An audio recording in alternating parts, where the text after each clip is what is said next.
Alright, ladies and gentlemen. Moving on from Cursed Halo, let's go back to the other, well, not as entertaining, but equally, as cursed in different ways video game. And, oh, here we go again. Okay. Because my controller's gone fucking weird, and now it's gonna give me shit now. Right.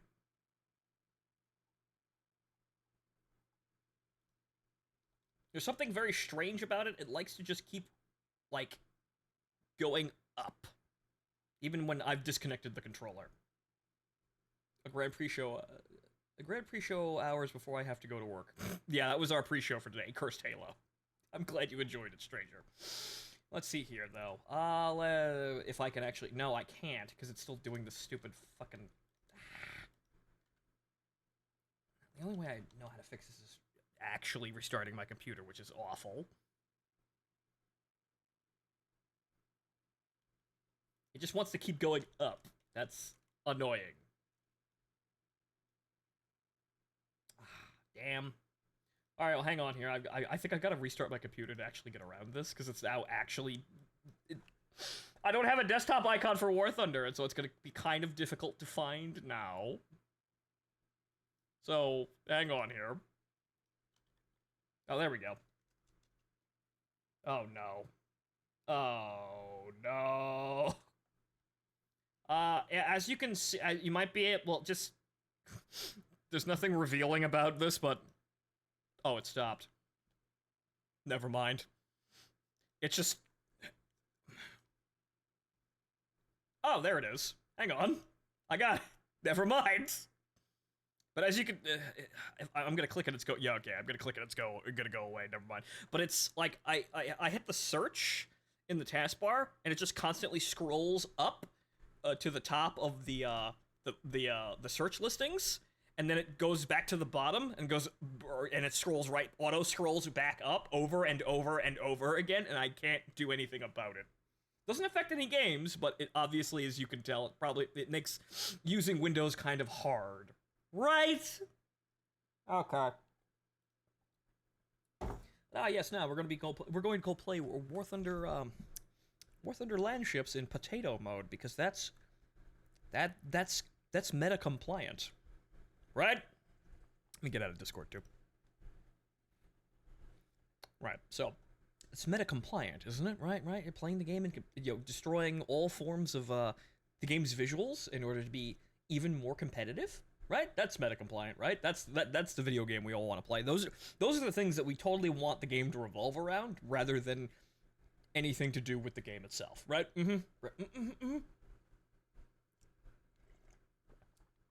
See why I hate being competitive?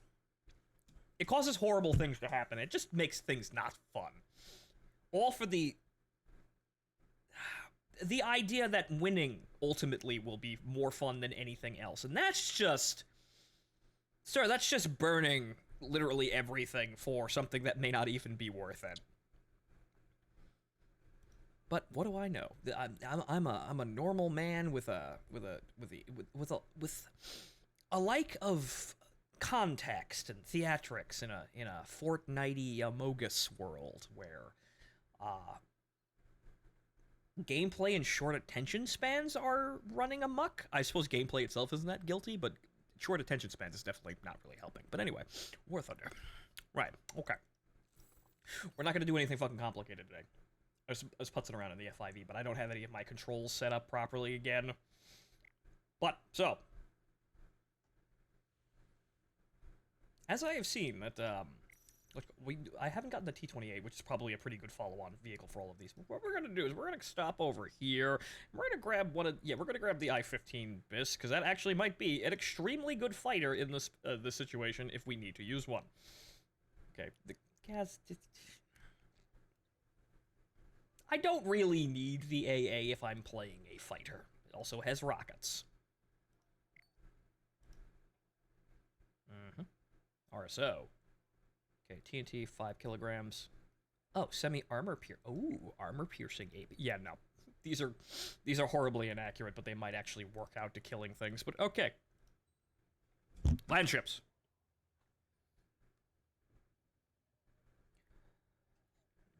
When you reboot, try and visit the city of Mainframe. I hear it's hot. Oh, look at this guy being a child of the turn of the century with his amazing Canadian state-of-the-art computer-generated graphic cartoon. Look at that guy being someone of culture. Stranger, I knew you were a good person, and not just because you threw money at me. I don't attract many great people with incredibly large wallets, but when they get here, they're typically some of the best viewers, I think. Let's see here. Let's go over here.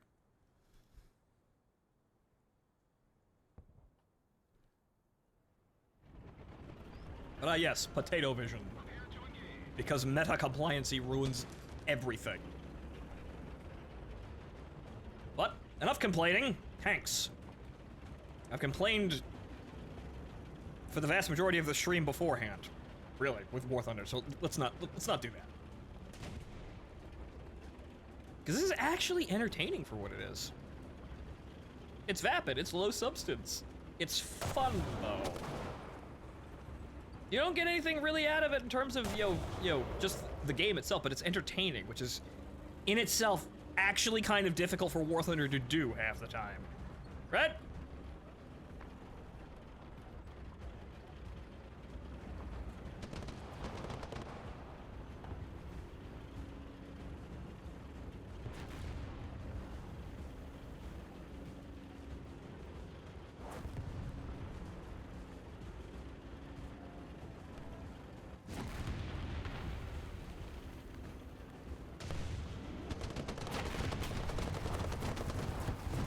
Wow, artillery wasn't fucking placebo for once. Wow, what a shame. Funny Italian tankette go blap, and I think that was the man who killed him. Funny Italian tankette just disintegrates violently under a direct hit from artillery strike. Man, that guy hit the nail on the head. Okay, lower. Not that low.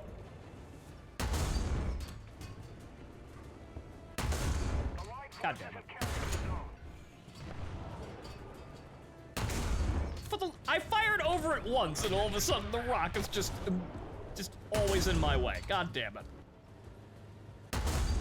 Are we good? I think we're good. Yeah, nope, there's another guy over there. And it's an autocannon, too. That's even worse.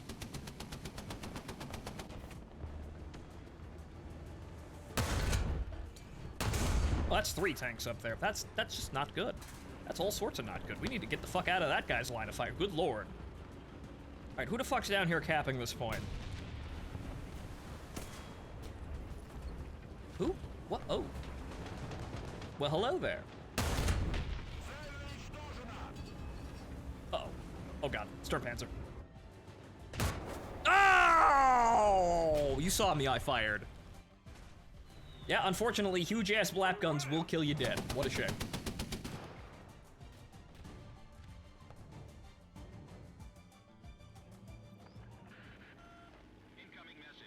Unfortunately, huge-ass blap guns will kill you, but that's just the general vapid nature of low tier, and a lot of things in high, in the middle tiers as well. Actually, even up to the high tiers, honestly, because you can drag up, like, the Sturmpanzer and actually kill main battle tanks with it, because that's how dumb HE is. So that's just a lot of the game. Right, that's the Swedish B-17, not an actual B-17. I got concerned for a moment.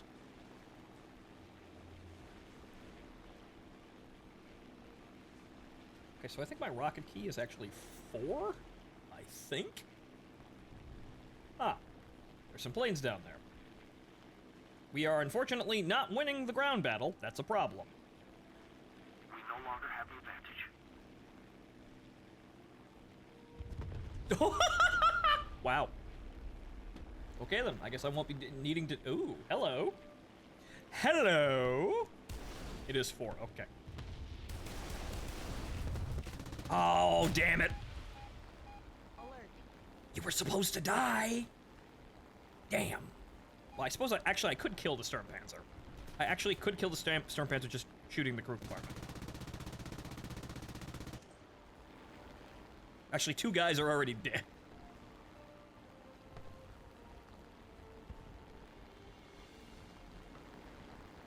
Yeah, that's the whole fucking enemy team there. Those are machine gun pellets. I'm not gonna kill anything like that. Damn. Attention to the designated grid zone. Well, now I just gotta go back, because I'm not gonna be able to kill anything like that. So I gotta go back and rearm now. I need to get more rockets.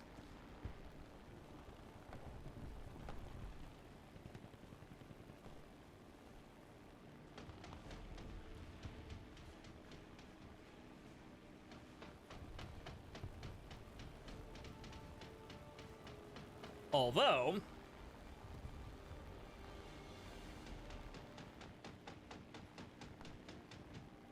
that's gonna take forever, and whatever fucking plane that is over there is gonna make the situation for my team on the ground even fucking worse than it already is. Though it looks like we're actually inflicting casualties on the advancing units, just not fucking nearly fast enough. The enemy's getting closer to victory. I think we killed the Locust, I think. However, yeah, we're not gonna win. You can kind of, especially, you know, at lower tiers, you can kind of size up what your team is doing and immediately say, they can come back from this, and usually it's a no. That's a Catalina. That's gonna be an issue. You know what the fucked up thing is? The Americans have actually... the Americans don't really have a land fortress, but they also have some of the best low-tier planes. It's really kind of unfortunate.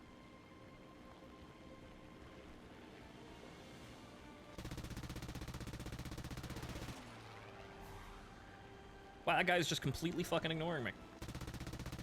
I know what he's gonna do.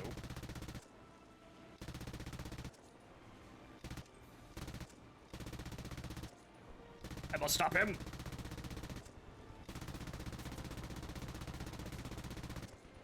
I did. I did stop him. He didn't get his bombs off. Good. Alert. However, the Catalina is also a tremendous fucking issue. About the actually smartest thing I could do is actually attempt to head on the Catalina. I won't kill him.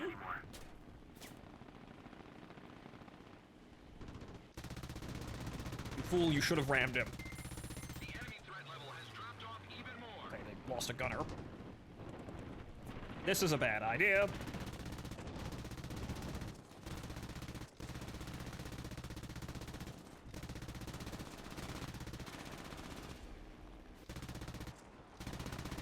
Oh, no. Well, guys, actually, he hit nobody. Nice.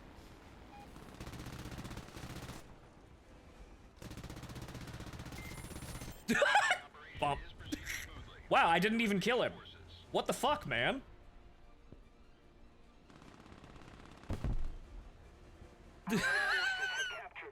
I'm alive, but I'm also dead.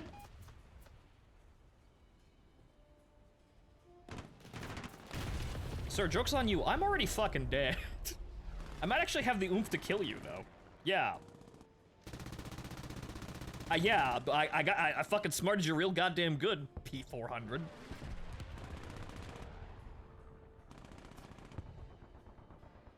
Yep. That's a stupid. Whoop!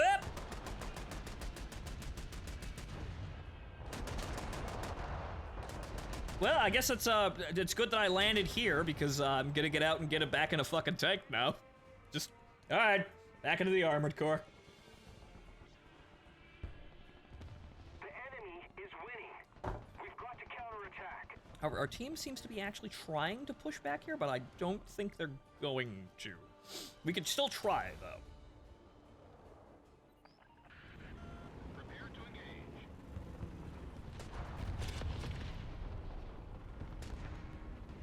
So we learned a lot from the last stream.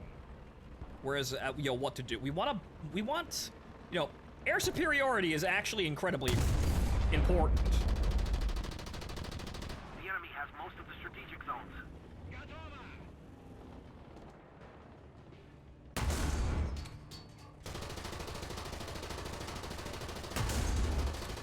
Nope. I might be able to get him if he keeps flying around there, but... AA at this tier is generally ineffective. Well, it can be if the guys fly incredibly predictably, which sometimes they do, sometimes they don't. But air superiority to stop bombers is incredibly important, especially when you're playing Landships because you're a big stupid fucking target. Oh, should have fired. Had a chance. Didn't get it.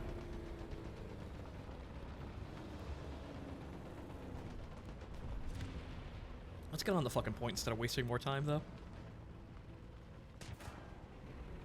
Huh?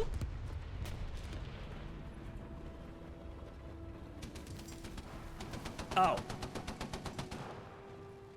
Oh, great. See, he has 50 counts.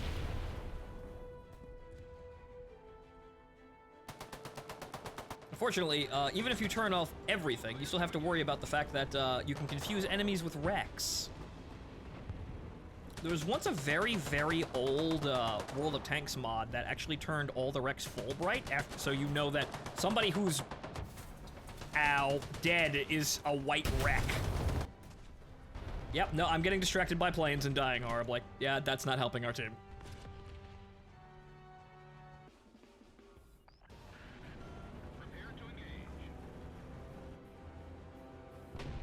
Ah, there he is. Hey, fucker! Allied forces have captured a zone.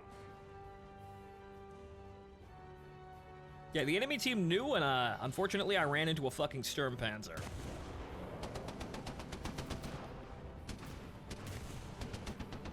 Elevate. Elevate! How are you not dead? Yep. Unfortunately, 50 cals can be incredibly effective at killing everything at the steer. But unfortunately, I didn't get the kill shot, so that means I'm dead.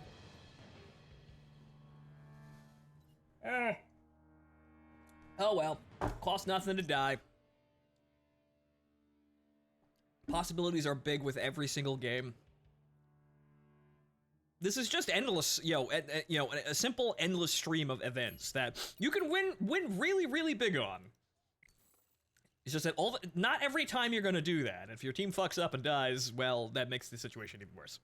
We could be playing arcade to use backups, though. That's something we could be doing. However, okay, so what we're gonna do is we're actually gonna... Let's see, this Yak 2, that's way too high, though. We don't want to actually put that in.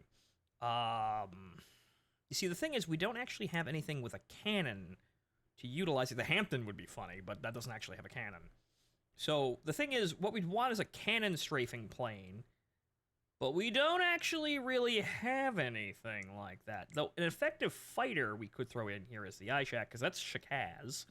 It's a little bit better than the piddly little, the PTs, right? PT, or PVs. Yeah, those just... They're effective at what they are for being 7.7s, but they're not really all that good. The Shakaz, however, is literally a minigun. So you don't actually have really great air-to-air options, or rather, as the Russians, you don't have great ground attack unless you want to go higher than that. And you really don't want to do that unless you absolutely have to. So playing with the Char 2C as forthcoming, we don't want to go higher than 1.7 if we don't, if we can avoid it. But so this it's a faster plane than a biplane, and we should be able to do some, actually do something with it. The thing about the I-15 is that you can outturn basically everyone you fight, so that's where the things come in. And that's where the advantages come in, because if you jump somebody with that plane, they're never getting you off their ass. You are behind them.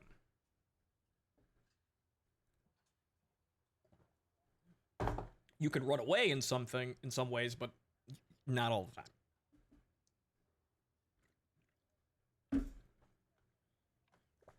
All right, so another game, and like I said, these come around. I'm not losing money for dying. Hell, I could be playing arcade for my entertainment, but that means I'm gonna have to deal with even more planes because people get them as kill streaks. This provides a little bit of, just a teensy bit of stealth to the whole situation. Granted, I should say stealth while I'm driving a land fortress, which is the least fucking stealthy thing. We're gonna go over here. There's probably more cover over here. Here, we're gonna run into a bunch of ambushing fuckers. Here, let's go over here. We'll do C and B. But there's a little bit of... You can't see everyone in this situation. And the planes don't have markers, which is another thing on top of... I'm not quite sure why we don't have markers and have markerless modes for everything, but I suppose, well.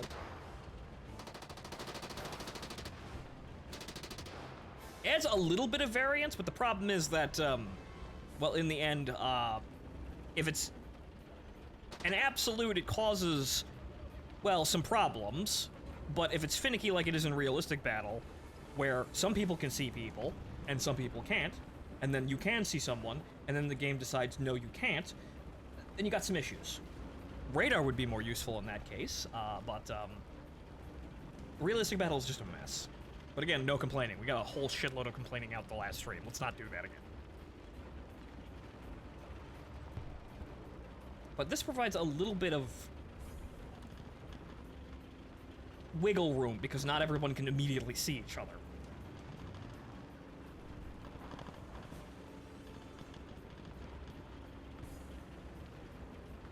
Granted, I will say, playing with no anti-aliasing is somewhat of a detriment. Everything's really jagged and sharp, and that kind of clouds up the actual, you know, third-person sight for spotting anybody moving around. Everything kind of looks artificial, and so it's kind of hard to spot the tank like that, but we're doing this because it removes the grass and a large portion of all the physics objects, or rather all the objects downrange. And that's what we want. We'll be able to spot a tank that's effectively moving out in the open on our screen because, like, say, those are just spawning in. Those fences and other things like that. We'll be able to see the tank behind that before we actually see the fence. It's a little less retarded now, but it still, generally speaking, operates like that. Which is why everyone plays in super low quality. Allied forces have captured a zone. Or at least turns the grass off. They changed some things, like, for example, I think in the old version of ultra low quality, there wouldn't even be bushes here. They straight up would not exist. There'd be nothing here.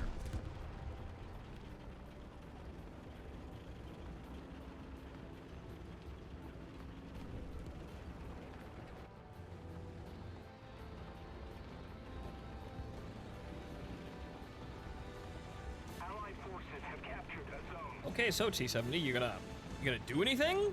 Or are you gonna let me do literally everything? Captured a zone. I guess I'm going to the funny pagoda village.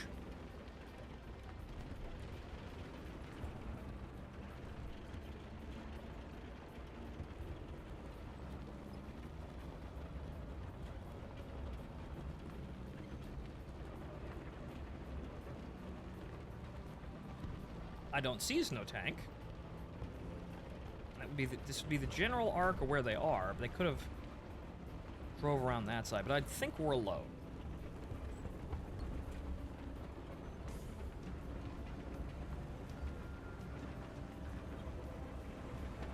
Allied forces have captured a zone. Alright, now to attempt spawn camping. Because apparently the enemy has completely left this flank open and is dying somewhere else. So it looks like my team is actually the more competent one off the bat, looks like.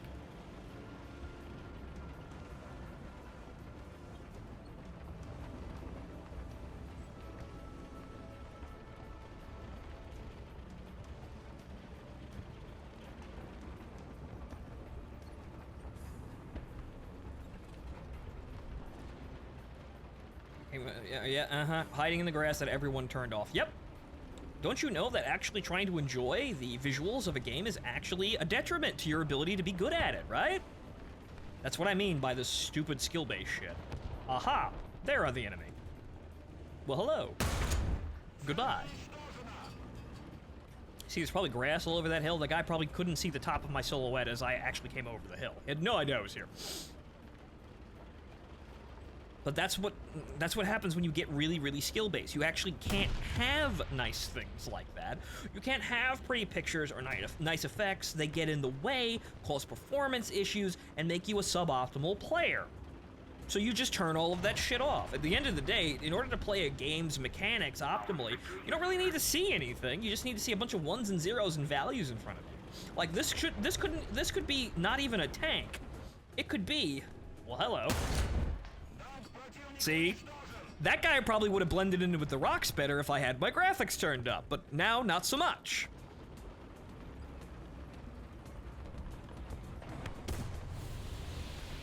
Now what killed me?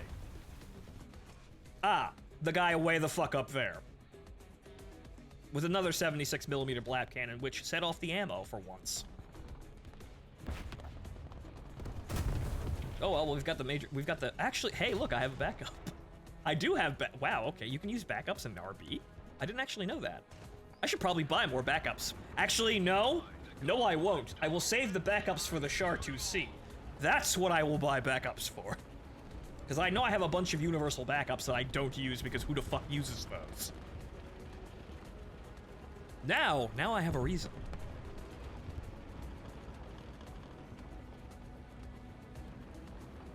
But you have to be really, really aware, and I think I might actually turn on anti-aliasing just for the sake of it, because, like, the Jaggies on screen do break up your visuals here and make it kind of hard to determine what's in between the trees and what's in the bushes or whatnot. A tank would blend in more there because they'd just be a big pile of Jaggies too. They'd probably be like gray or something, but they'd still probably be hard to spot. So I might turn that back on. But as I was saying, yeah, when you start, when you really get down to it, as I was about to say, we don't actually have to have tanks on screen. This could just be the X-ray of all of the modules, which is actually an exploit that some people actually had back in World of Tanks. They would replace the 3D models with just the internal modules of the tank, so you knew exactly where to shoot to knock somebody's ammo rack out to potentially instantly kill them or cripple their reload speed, which means that you would almost assuredly win every single fucking time. These were banned, of course, but they still happen, and people still have external skins which paint the module locations on the external hull. So there'd be like an ammo symbol or gear symbol for where the engines are, for example. This is what happens when you start going skill-based. You start ruining everything about what you're doing in the interest of winning, which, admittedly speaking, you don't get points for admiring the pretty pictures. You do get points for winning the game, though, which is the fucked up bit. You don't get points for playing fair. It's kind of like just being a nice person. For the most part, unfortunately, nobody's really looking or keeping score.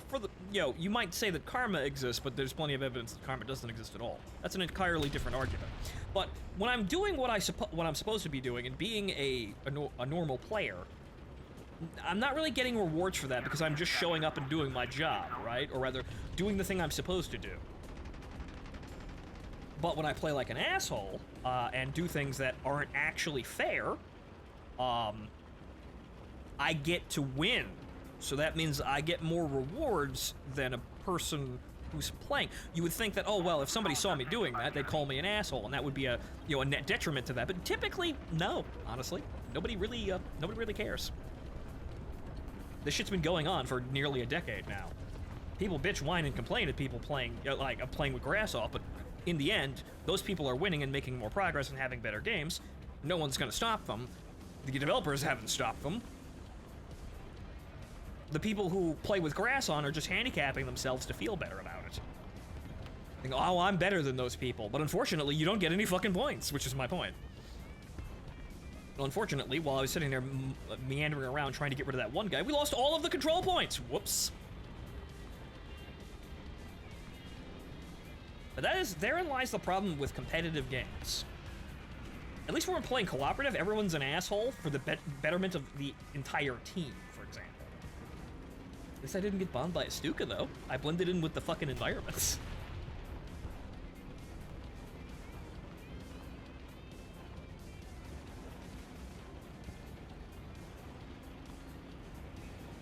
Three mans, 3 rocks, 1 walks away with 3 rock. Yeah, it's actually, yeah, that's it. That's at the end of the day, that's it.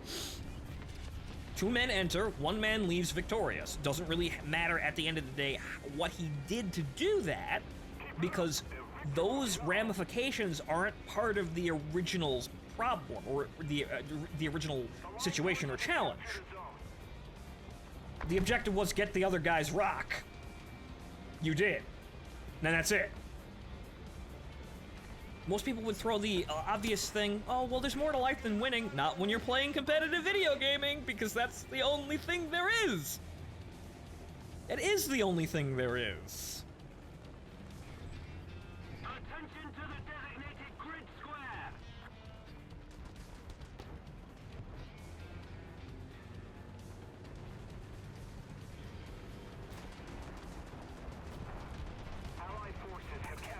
Ah. Oh, hey, look, a French tank. I'm very, very sorry. You are utterly worthless. I am very, very sorry. I feel bad for that guy trying to do that, because we went through that whole shit the other day. They're not good. Fortunately, I can't see where the enemy tank who shot... Oh, there he is. Oh, that's the blap cannon again. That's gonna set off my... Ah, well, he got my turret.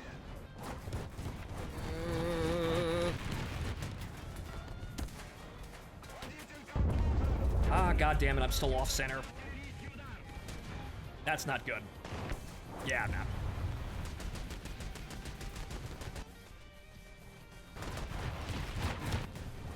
Unfortunately, power creep in this situation makes those things, you know, there's way, way too many fucking well-equipped tanks at this tier to blow everything apart the moment they see them. I'm one of them, but then they got even worse. Because then, my balance is, I have a tremendous profile no one can miss. Unless you can't actually see me. They've got guns that instantly kill you, with profiles that are hard to notice on top of that, so that makes that shit even worse. You stop worrying about the rest of the game when two naked dudes with rocks charge you because you have a rock they want.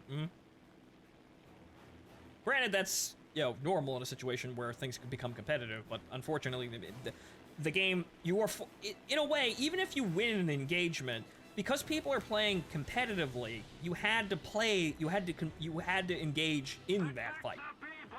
So, in a way, because people chose to be competitive like that, you are forced to play that game until they are dead. So that's how, even if you don't win the engagement, the other players who force you to do that make it so you are playing their game, not the game you wanted to play. You have to kill them in order to play the game you want to play. Which, it's kind of infectious like that.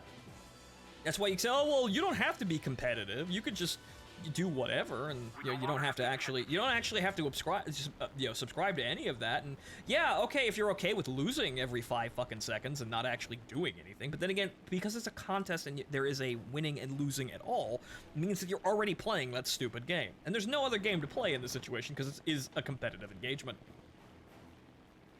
This is a competitive engagement in general. The only way you can make this less casual, the only way you can change that is if you're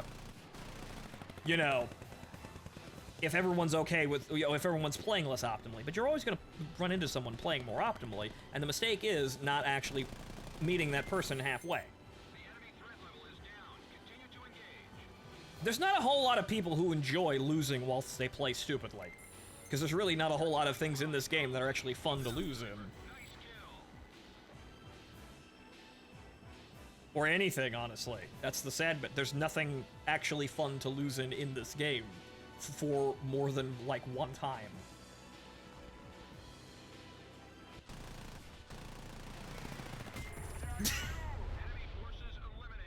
Oof. That man was the click. Also, holy shit, 1,000? Fuck! Unfortunately, now we're running into problems because I died. Yeah, I think I might actually have to turn on anti-aliasing. See, can we turn that on without actually turning down the game? Because I saw the guys who killed me, obviously. Obsolete? Oh, it's a client restart. God damn it. Minimal, low. I can't turn on anti-aliasing without actually restarting the client. Damn. Too potato. Way too potato.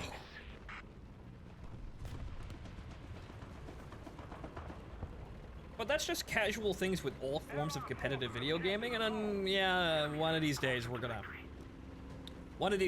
get past that. Not because competitive video games are bad, it's just because there's way too many of them, and the problems are just piling up. And at the end of the day, when you really look at games, they just become not the thing that they look like, because you have to disregard what they look like in order to be good at them in some cases. You have to look at what the games really are, and what they are the anarchisms and, cut corners of what the developers are doing to make the thing that you're looking at. This isn't actually warfare, it's a computer game. And so what does that mean? I can't physically drive the tank. It has to be, like, the controls for the gas pedal and the clutch have to be simplified to pressing the W key. I'm not actually driving a tank. I just press W and it goes forward like I would be. You get, yeah, you start to get a little bit, really, tearing apart literally everything about that. But that's just kind of what you have to do in order to understand what a game is versus what it looks like. This is how you determine metagame concepts. And hi there! That's that funny recoilless fucking 155 on a chassis that I can actually move. What the fuck? It is also really adverse to fucking dying. Wow, really? What the fuck? I mean, overpressure is a thing, yes, but I should not have to crew snipe with a vehicle like that, but fucking power creep sweet vehicles. I mean, I totally had him in hand there, but that took more shots than it should have. But again, power creep. That's what the Swedish vehicles really are at the end of the day. They're all power creep. And then some of the Italian vehicles are, again, more power creep because they have to make things interesting for you to want to play the content and then thus spend more money to then make the investment of making the content worthwhile. Because if they were just sane and balanced, no one would play them. Because if they were just the same as every other nation, why would you play them? Because since you already have the other nations, you don't need a new one of the same. You don't need new versions of the same thing. Why would you? Why? Why would you do that? There's no reason to actually play that nation. You already have what they have. It's just for them it looks different. There's some novelty to it because it looks like those things, but gameplay wise, why would you need to grind? You've got what you need, right? No, says the game developer. We need to make you grind for things, which is why we have wonderful things like the Swedish tree and the Chinese tree. Especially the Chinese tree, holy fuck.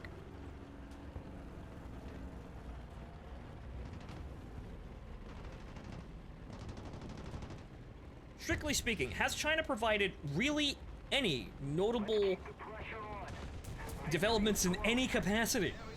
Who the fuck shot me? Oh, that guy. Oh, hey, look. Yet again, more sweets. Ah, okay. Okay, hopefully I can... Come on. That's the ammo. Or was the ammo. Yep, there we go. That. Jesus fucking Christ almighty, you fucking stupid sweets. You and your fucking polka music. Annoying fucking force multiplying sweet girls. Actually, not even sweet girls. Japanese girls role playing as Swedish. Or Finnish, rather, right? Yeah, right. Swedish tree, Finnish memes. Also, I have to go back over there and recapture that. That's the same guy that I killed in the funny fucking recoilless tank. But as I was saying, has China as a nation really done anything significant to the development of ship design, air combat vehicle design, or tank design? No, no, and no. They've done absolutely nothing. They shouldn't actually have a tree, but of course, because of funny things like Chinese law, they get to have a tree because having the Chinese nation, having the Chinese in a thing means that you can sell things in China because they're that horribly insecure about themselves. And of course, on top of that, in order to make the Chinese tree attractive, they put, well, basically the greatest hits of literally every other nation in there, and make it so they have an immense amount of power at their disposal, even when, quite literally, they don't deserve any of it, because none of it is actually theirs. Granted, other trees have domestic copies or licensed copies of other vehicles. However, the Chinese are the least deserving nation of any in War Thunder for the effectiveness that they have. But again, new content, gotta make sure you play it right. Alright, then fine, you get some of the best American planes and the Russian planes on the same tree. And then, again, the same thing at lower tiers. I think the Swedes are more annoying than the Chinese up here. Well, down here, I should say. So that's just how monetization works, and it's horseshit, but Operation complete. a good developer would be on top of that, but Gaijin's not a good developer. But there I go again. My job is talking. Unfortunately, that means complaining more, I guess, sometimes. Because really isn't, there's not a whole lot to complain. There's not a lot to talk about in War Thunder other than complaining. But who gives a flying fuck? Ah, good. That we can probably just replace the T-26 for, because we can upgrade that vehicle, but you'd be better, but having another land ship is probably pretty good. It is not as super cool as the T-35, however, is somewhat, has some of the same strengths in that it's armored with crew. Not as much, though, but that's the T-28's memes. But also, do I have some modifications, right? Backups. Oh, do I not have I should have universal backups. Yeah, I do.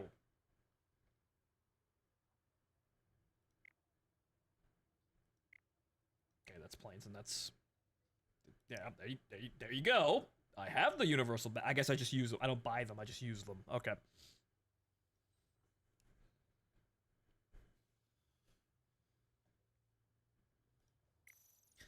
Well...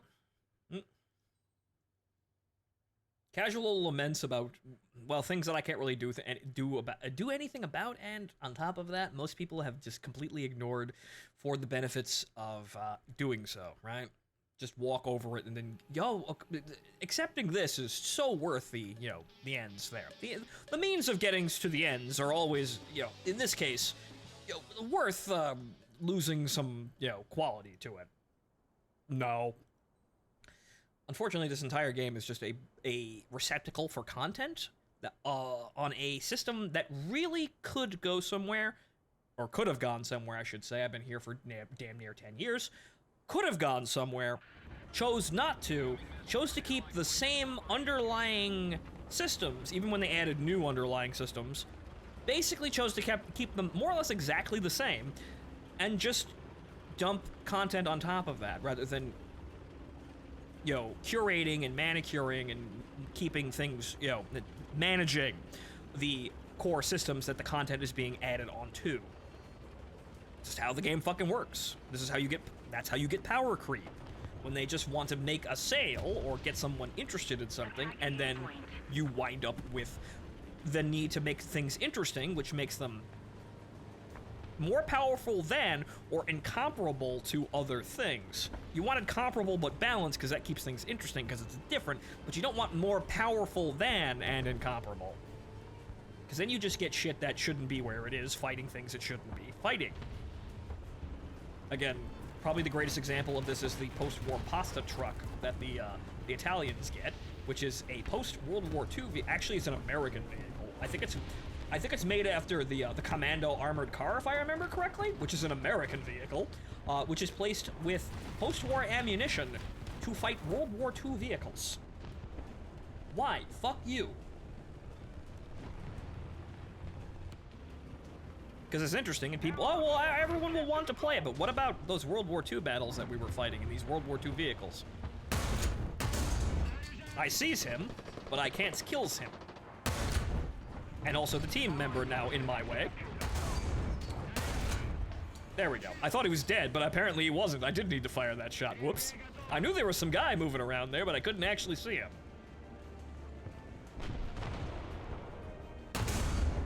Ding!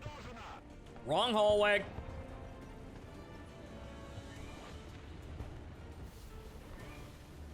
Well, thanks for the ablative armor.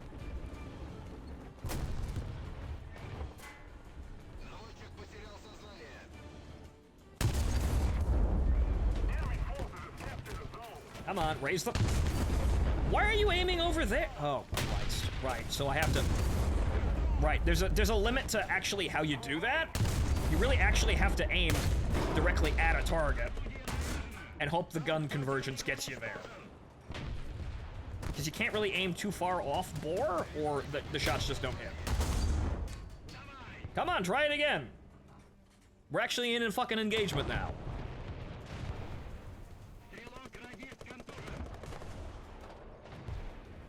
Yeah, he's bailed out. I don't know what he... Oh. Okay then, good, fantastic, everything's great. There's somebody else. Oh. God damn it.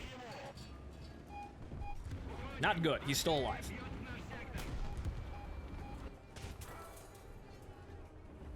Okay, we gotta go forward to kill more targets. We're clearly being flanked here. Why are you not dead? There we go. Someone is filling my tank with bullets, and that's not good. Oh, that guy. That guy has a 20mm cannon. Yeah, again, a fucking APC with a 20mm cannon. Yeah, it's gonna set off the ammo. Right. Unfortunately, that's the one weakness of this tank. Guys with autocannons. Yet again, an APC. Yeah, I'm a landship, but why is there an APC here?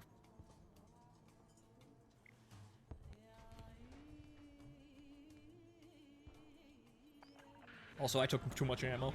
Oh no. But hey, I've got machine guns.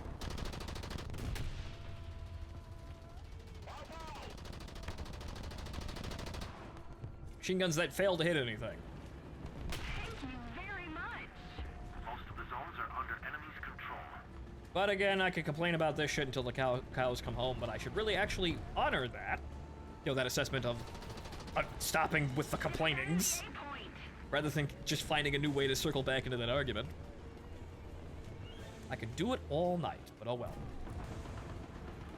Again, talking is how I make my money. And so, I don't know, it's just how I've developed as a person in the last 5 years.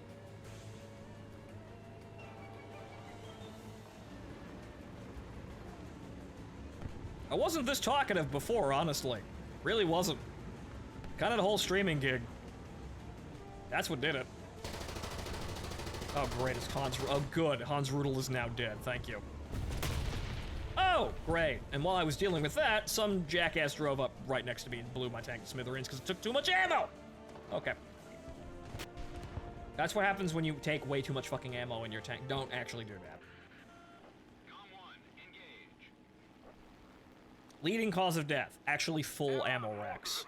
You don't need that much ammo. You will probably never fire all of it within the confines of a match.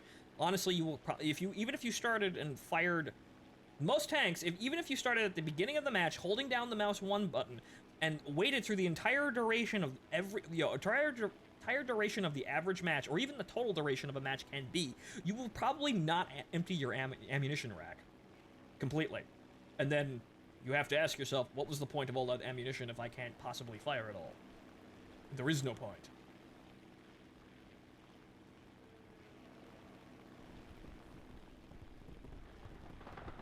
So, be smart. Don't carry bombs in your tank that don't actually help you.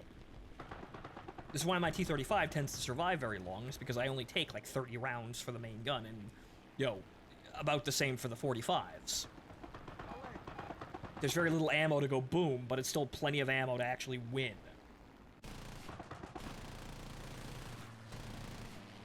Okay, don't fuck with the duck. Don't fuck with the duck. Alright, we've got multiple people coming towards us, which... Try not to instantly fucking die. One of them's a bomber. That guy is flying directly into the ground. Damn, I didn't get a shot on him. Oh, don't head on a duck. Whatever you do, do not head on a fucking duck. What are you doing?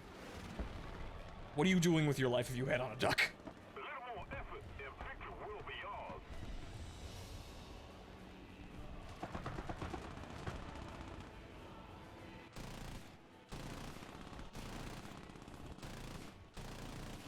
Enemy forces have captured a zone.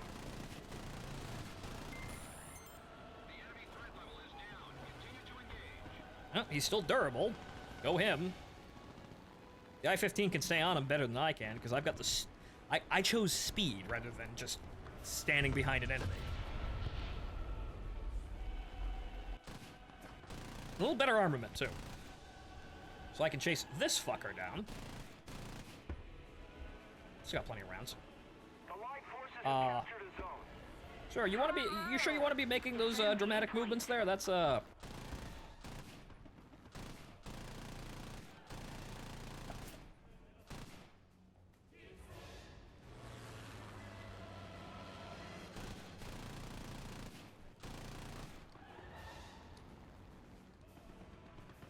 See all those nice graphical effects that we can't see because we have to play in potato vision to be competitive?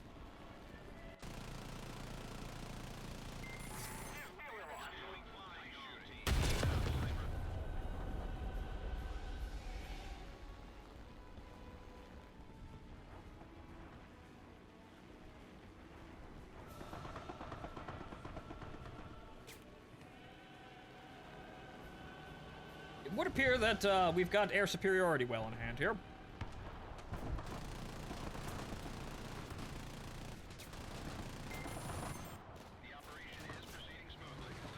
Wow, you actually lost a wing to that. Actually, it was the Flak Panzer. That man's on the ball. Let's not do that. Well, man's dead, so that's air superiority. However, the AAA is still shooting at us. Keep it up and victory will be ours. Wow, I got that kill even though the BB actually did all that work. Wow, unfortunate. Yeah, that Flak Panzer, he wants us fucking dead down there. We don't want to fuck with him. Oh, thanks. I could probably kill his crew, but obviously he's looking right at us, and that's the last fucking thing we want to do.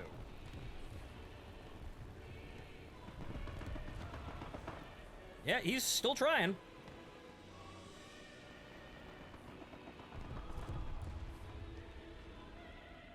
This is a risky maneuver. Allied forces have Up! captured a zone. Son of a... I'm hiding behind your friend's plane. Okay, drop, drop, drop, drop lower than he can see me. Lower, lower, lower. There we go. Okay, good. Okay, haha, terrain mask. That was dangerous, but I got it. So we're nearly out of ammo, so let's take the Ashigity Shack the fuck out. The Ashigity Shack will be back at a later date.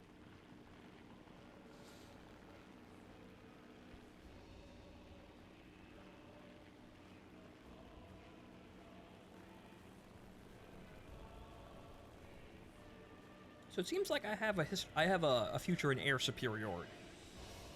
Because when I don't really want to play any other tanks than my Landship, obviously. So it would seem that air superiority after I die is probably the best thing for me, and I can kind of at least get around AA at this tier without too much trouble. Most people can't fucking aim whatsoever. I'm not amazing. I'm not an amazing, you know, anti-air gunner either. But most people, if not all, can't really hit the broadside of a barn with the AA at this tier. So as long as you don't fly directly at them and kind of stay well away from them, you'll probably be totally fine. Victory is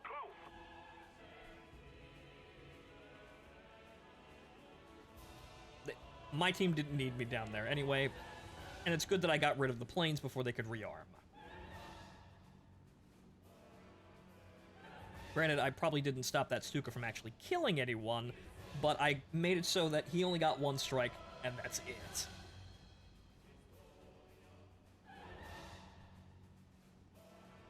So maybe it's better that as we found with the French, that none of their tanks are actually worth a damn. Or at least not in the current meta. They would be if things were better, but they're not. So maybe it's better if I just have the Char 2C in my lineup, and then just as many planes as I could possibly get for holding the air.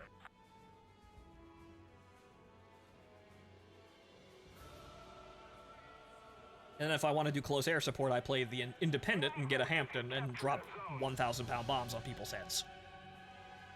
That seems to be one of the more effective means for, you know, close air support at this tier. Even though it's level bombing and not really close air support. Still tactical bombing. And a 1,000-pound bomb going off anywhere near anything at this tier is going to instantly fucking kill it with no problems. Thanks. But that looks like that's all she wrote. Got a bunch of air kills. Excellent. Assisted in capturing the A point, held, that point held, killed a bunch of guys, and then, you know, died, unfortunately, but then proceeded to hold the air. So 6 tank kills and 3 air. Not bad. we could do way more in the T-35. It's just that those rounds don't come around as easy as they used to. Because holy fucking shit, you could totally get away with some magical things when this thing launched. You could have like 12 kill games back to back to back to back. That granted that was arcade, but then there were a lot less things that could instantly kill you back then.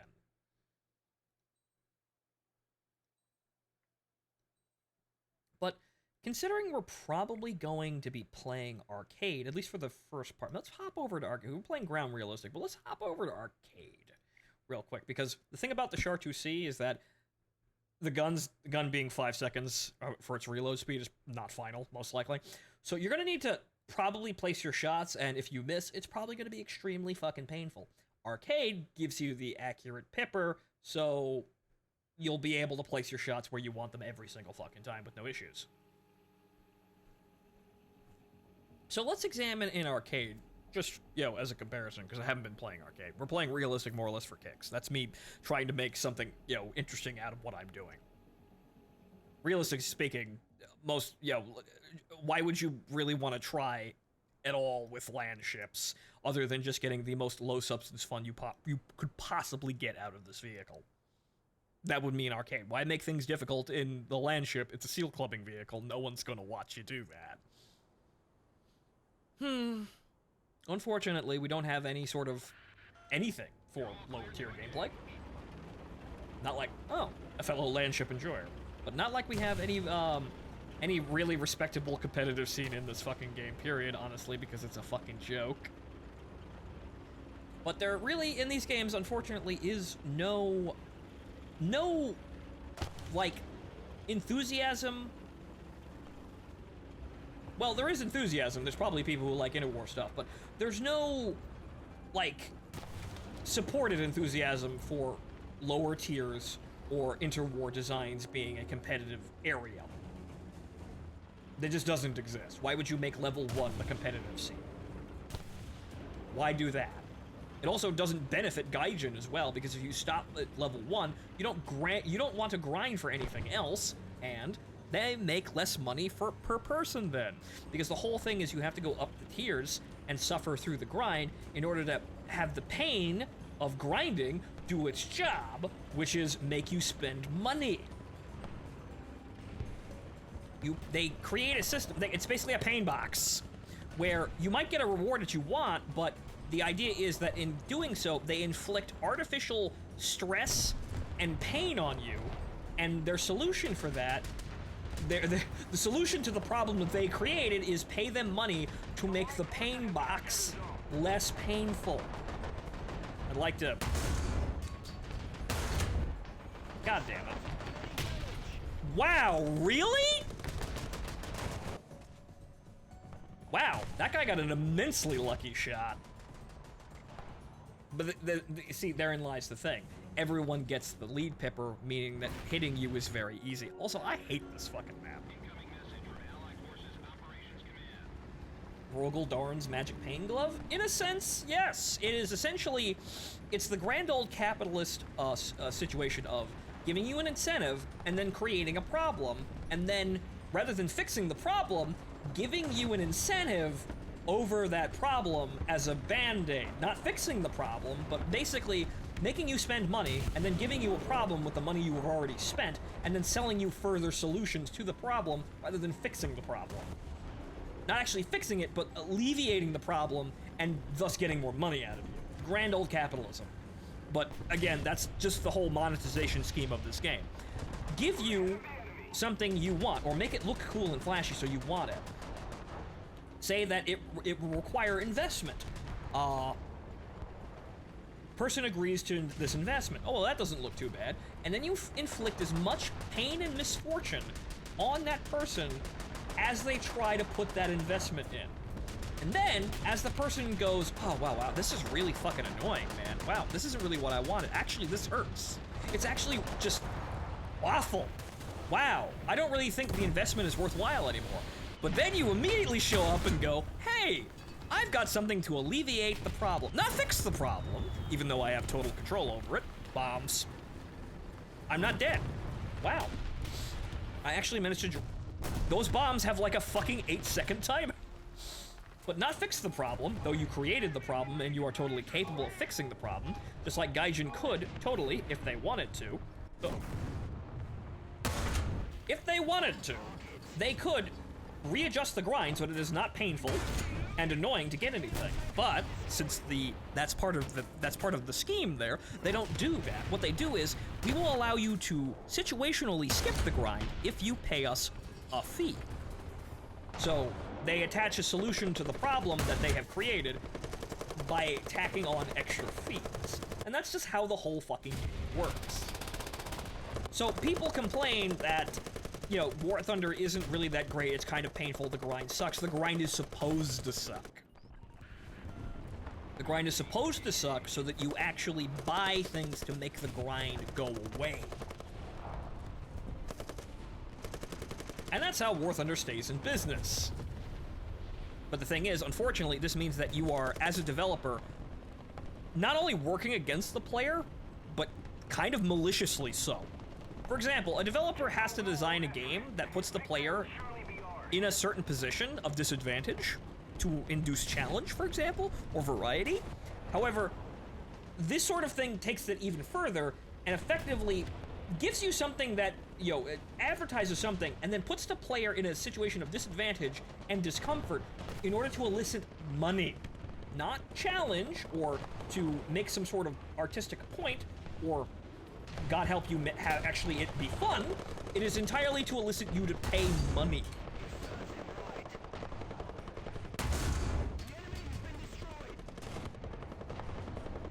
Which is why one of the reasons why when people say, "Hey, is War Thunder fun?" Everyone, it is their duty as an existing War Thunder player to say, "No, don't come here. It's bad," because it is. I'm just here because there's a modest amount of fun to be had in situations, and through all my efforts of supporting the game, unfortunately, I do have advantageous positions for certain things. Which is kind of why I ground that much to be in advantageous positions should the game improve and add things that I want. Unfortunately, we got the somewhat adds things that I want, but not the whole improve bit. We never really got the improve bit, because as I stated, wow, okay, I figured I would have gotten that guy, but okay. As I stated, improving is not part of the plan. It never was. It's supposed to be annoying in some capacity all of the time. Only to get another injection of pain. More or less. Because this is how the game stays in business, unfortunately. It's designed to be uncomfortable. It's designed to annoy the shit out of you. And if all of the elements that annoyed the shit out of you were removed, this is exactly why parts in FPE was an issue. Anyone with eyeballs can say that, wow, actually having to play the game, play tanks, without actually being able to repair, and wow, I could not get a fucking kill shot on that guy, but having to play tanks without the ability to repair or extinguish a fire with a stock vehicle is actually incredibly annoying and punishing. And it's a situation that punishes you for getting a new vehicle rather than staying in the one you've already eliteed and fully spec'd out. You have a massive downgrade in performance and reliability as you step into a new vehicle, which was supposed to be the opposite. It was supposed to be an upgrade, right? You're going up, right? You're supposed to be better, right? Not worse. But a stock vehicle, generally speaking, is worse out of the gate than the vehicle before it, barring such circumstances. But that's the thing. They want you to pay to upgrade the vehicle. They want parts in FPE being a thing you grind for is supposed to be a mechanism to impart pain onto you and frustration so that you basically buy a premium account or straight up buy Golden Eagles to buy the modules outright so that you don't have to deal with the pain anymore. That's exactly why that existed and why they were so resistant to get rid of it, because their entire game runs on shit like that. That's the whole fucking thing. So this is why they tried to obfuscate the issue by saying, oh, well, if we just start giving you things for free like that, you'll want everything for free, right? You'll want free Abrams. And that's where that came from. And no, that's not what people wanted, and they got beat over the head with that shit, which is why it eventually changed, because they generated such negative press from that reaction, because they revealed their hand. They weren't out to actually make the playing experience of their game better, they wanted to keep it the way it is, and then basically strawman you every time you complained. That's who they are, and that's who they still are. I put money into this machine because there's a minimum amount of fun to be had in some situations. It's kind of strange. Why I still play War Thunder is that A, it's accessible for what it is. It's very easy to do even when you're playing drunk, basically, sometimes. It's a very easy game to walk into. The control scheme is the best part of this game. I will never say anything wrong about the control scheme because it's the best way of doing things. But past that, why do I still play War Thunder is because Landship, because this is funny to basically mulch rank 1 tanks left and right, because it's funny, and it also makes me feel good when I blow up lots of small man in my large tank. And then past that, haha missile go bang is the other thing that I've said multiple times. Top tier gameplay in jets without missiles does not interest me at all. It's rather boring, mainly down to the game's design not really making it very interesting. But once you introduce haha missile go bang, then it's entertaining again, because then you get to watch the game play itself for you, i.e. the missile flies off your plane and hits the man for you, rather than you having to close the distance, get the guns on target, and actually shoot the man down. No, what you do is you look at the man, and he is dead.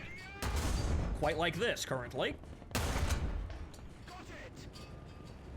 The reticle is playing the game for me in this case, but I really should have switched over to realistic battles, because I think, you know what, we want to move over to realistic as quick as possible. But as you can see, this is going to be incredibly vital playing the Char 2C, because the gun is going to be loading so slowly that a miss really hurts. So being able to immediately see, that's the target, that's his range, I need to shoot here in order to kill him, is going to be how you actually work that vehicle. Because if you take too much fire in these vehicles, you die. Is very bad. Is very bad, is very painful, would not recommend it. But so, since I can basically plant a shell directly on the guy's front plate just by looking at him, no problems. Aside from the fact that literally everyone gets that advantage currently, and so now I'm taking more shots than I would have. None of the shots are missing because everyone has that ability. It's a question of, do you want to have other people have this advantage on you along with you having the advantage? Usually no. However, it's making this fun, and because I am also somewhat skilled at this, I can still fire the 45 without actually needing the marker, because I've already kind of got this down to an instinctual level of being able to hit shit. I want to hit lower, though. There we go. I can do that without the marker, because I'm not a totally shit player.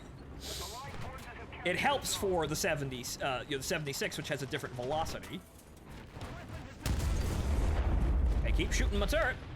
Unfortunately, this is, once again, where I should really bind that gun sight. Not for the marker, but for the ability to actually shoot from the angle that I'm actually shooting at. Because with the turret traversed, I can't actually see where this gun's going to go. That would have hit him, though. Oh, hello. Should probably fix the tank, too. Probably take a moment. Ooh, that was a Sturmpanzer. I saw that guy fired, I'm like, why did the shell get here? I hope it's not a low-velocity explosive. Bang.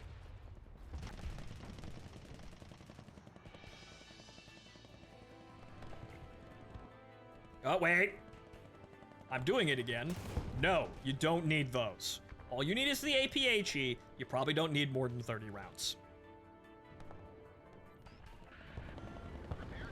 Now you see, if there were like bunkers and infantry targets, like we used to have actually, we had AI tanks, but we didn't, if there was some kind of PvE element, then you'd actually have a reason to have shrapnel shells and HE.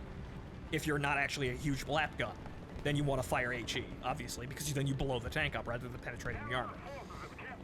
If the game was better, we'd actually have a use for those shells, and thus we'd be able to do more things, just like machine guns, same thing. That would be good against hordes of infantry trying to kill me, or infantry in trenches, fortifications, and things like that. But unfortunately, War Thunder's not a good game, so we don't have any of those things. But back to what I was saying. What was I fucking saying? I was complaining about something down the line. Oh, right, haha, missile go back. Why I still play War Thunder is because it's modestly entertaining when you actually have some of the... That's exactly where the fucking Sturmpanzer was. I don't want to immediately walk into that area. That'd be bad. Then again, arcade. I don't want to immediately walk over there because that guy is still right the fuck over there. I don't want to back my ass up into that, but I'm stuck now. But so low tier tanks is entertaining. High tier tanks, honestly, probably for the same reason that lower tier, like jets without missiles is not entertaining to me. Because high tier tanks is literally just a laser pointer match, and that's it, really. There's some goofy stuff that you could do, but it's really just a laser pointer match. Armor doesn't matter. Protection doesn't matter. You just immediately kill the man, or you don't. And if you don't, you typically die. But, okay, so...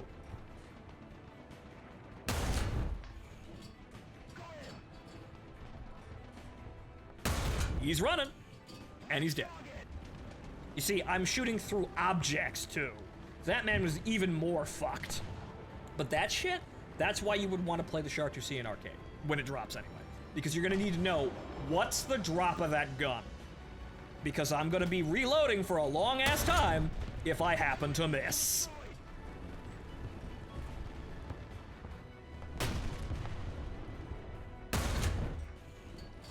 Ding! Alright, we're doing good in the T-28. Fan-fucking-tastic. This is my original jam tank when the game launched. Or rather, when tanks launched.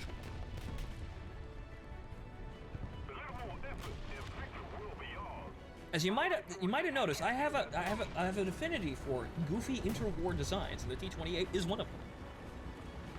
But well, I have this down here. This is modestly fun. I have goofy interwar vehicles to look at, as I just said, and then well, you have the stupid fucking Landships to make things a little bit more theatrical and interesting, rather than just paying for bushes and shooting people with laser pointers. It's like laser tag. You just shoot someone. The shot usually just goes right through an ammo rack, and they die. You have that down here. Why would I need to grind all the way up to, Abrams and Challengers and, T-90s to do the same fucking thing that I'm doing right now? It is literally the same fucking thing.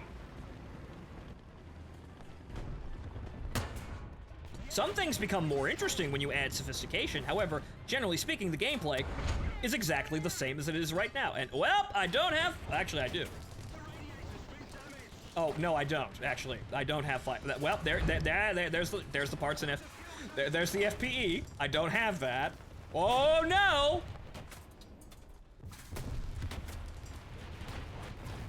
Exactly. Could I have put that fire out? Yes, if I had FPE, but no, you have to start without that, because you need something to work for, kiddo. We need to wiggle more money out of you, even though they're gonna... I wouldn't be buying that. I'd be buying Landships if they put more of them in, but again, that's why the pain field's there. And also, probably why I feel it's working with the F-16. I like the F-16. I don't want to grind for the F-16, and I don't want to grind to upgrade the F-16. So what do? I would want to just buy it outright, fully upgraded out of the box. But what happens then? Gaijin gets money. If the grind wasn't painful to unlock it and fully upgrade it, I would not have this impulse. Instead, I would be like, okay, well, that's gonna be fun to grind for. I can't wait for the patch. I'd be playing a lot of other vehicles that I enjoy and I have, and then I'd be able to just simply get the vehicle and unlock all of the modules and upgrades, and then I'd be fine. I would find putting the effort in, right? But no, I don't. You detest War Thunder to the point where you don't actually want to buy upgrades for it. You don't want to actually play it. That's the thing. You detest War Thunder to the point where you don't actually want to play it, but you still want to play it. It's a weird fucking relationship. When people say, it's battered wife syndrome, it kind of is in a way. However, it's also, there's a modest amount of fun here, so it's not all negative, but generally speaking, the more you look into it, the more painful it is. That's the problem. It didn't used to be as horrific as it is, but it wasn't actually a really, a lot of things were worse back then, so there were some improvements, but generally speaking, not enough. So, I play Haha Missile Go Bang, and also Phoenix, as we see the Tomcat here. That's an interesting variation on Haha Missile Go Bang, that you play the game even less than you were playing with Haha Missile Go Bang. Oh, okay, parts. The T-28 certainly fucking did very good that round. I'll buy it because it's like 6,000 credits. I'm not going to put it in the service because it's 2.0. I don't want that shit. You, get it away. Okay, I can research up here. Unfortunately, I have nice things. Like, there's the FPE. There we go. Now, the pain field has been disengaged. Right, so I have the SMK, but I have no reason to actually play the SMK, because the SMK is actually not good.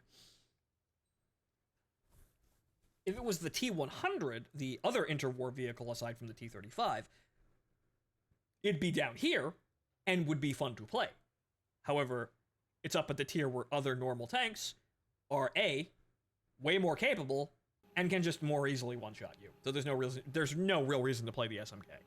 It's really rather sad, even though the front gun has APCR that basically flies right through everything you fight. The only problem is it's APCR and it has no explosive filler. So you more or less just try to laser point crew, and if you can't do that in time, you die. Not a vehicle worth playing, unfortunately.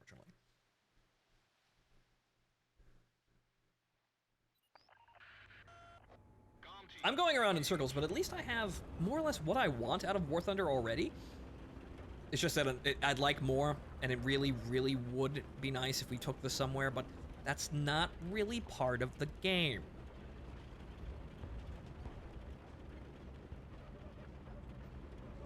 If the game was really great and really enjoyable and fantastic, it would make less money, and that's not the objective of the people making the game. And then we've hit a fever pitch here where the objective is to do as little work as humanly possible maintaining everything, whilst adding more content to keep the player numbers up. So now we're not even actively advancing even in negative directions, we're just stagnating, and we have been for a while. Grandpa Barry with its 105mm gun looks good in his press photo. What? Barry the Char 2C? Because that was one of them. They all had names, there were 10 of them. Yep, that's not a 105, that's a 76 if I remember correctly. And the Char 2C that we're getting is actually Vehicle 99, and that's Champagne. That's the name of that one. Find Champagne. Or I might have been mistaken. I need to actually look that up. I'm pretty sure the Char 2C only has a 75. It's a rather outdated one, but it has heat. Shame we're not getting that, but oh well. I'll take the stupid black gun. We've been developing ways to support it. Must have read the wiki wrong. I'm not exactly sure what's going on there, but I know there's a 70. The base model I think has a 75. Oh no, they hit somebody in the. Oh, actually, no, that guy got replaced. Right. They put the dead man in the machine gun turret. Okay, so. Well, nope. There we go. He's dead. What about the dude who shot me? Ah, there's another tank over there. Ding! Okay.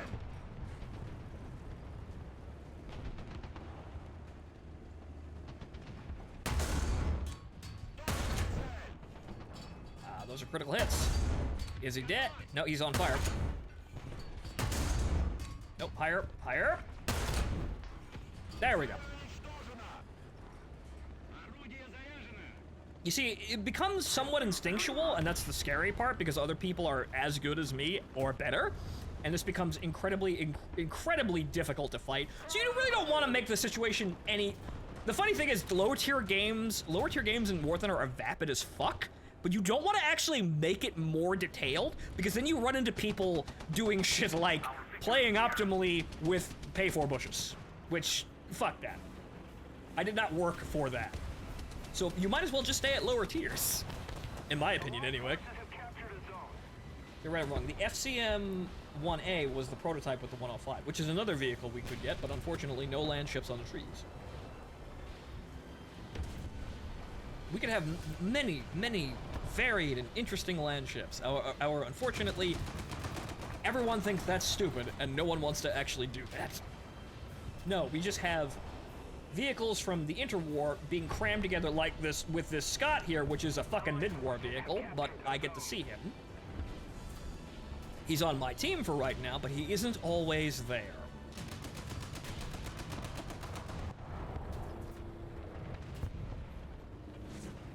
Okay, so now we're going to spawn camp as we have won the initial engagement of the bridge. So now we push our luck until it breaks, or the enemy team does. One of the two. This is one of the things that the T-35 excels at. You push the thing forward into the enemy spawn, and you will either instantly die, or the enemy will be unable to play the video. Oh, higher. Ding. Oh, that's Stormpanther. Oh, no, that's Stormpanther. Oh, no, that's Stormpanther. Kill it. Kill it. Kill it! Fuck you, he's more dangerous. That's a Scott, too. That's dangerous. Oh, fuck, that's also dangerous. That guy's just another problem. Good I killed him, though. Whew. The fastest pay-to-win clicks in the West. See, that's what it's good. That's why it's fun. You get to do stupid shit like that. Really annoy people. But, again, I'd like to be less of an asshole to other people, but this game doesn't really allow you to do anything but that. So we're alive. We managed to kill the one thing that could instant kill us, and then the other thing that could possibly instant kill us.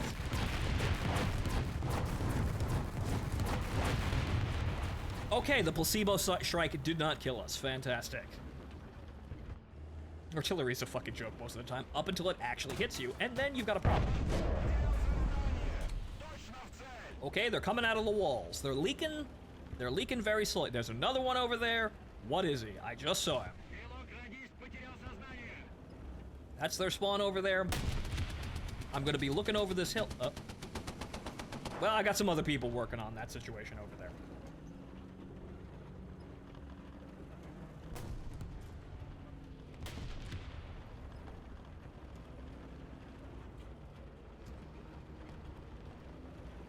Unfortunately, the game should be more sophisticated so I don't just immediately spawn camp the enemy team and stop them from playing the game, but War Thunder has never gotten over this problem. They really never have gotten any sort of solution to this. They could with better map design, but they just refuse to actually have better map design. And so, the solution to spawn camping is get good and don't let the enemy spawn camp you. Oh. As that man's dying wish, he threw an artillery strike at me. Well played, sir. However, placebo. Actually, I don't even think the pain field works all that well. Uh-oh. Now he has spawn protection. This is where shit gets dangerous.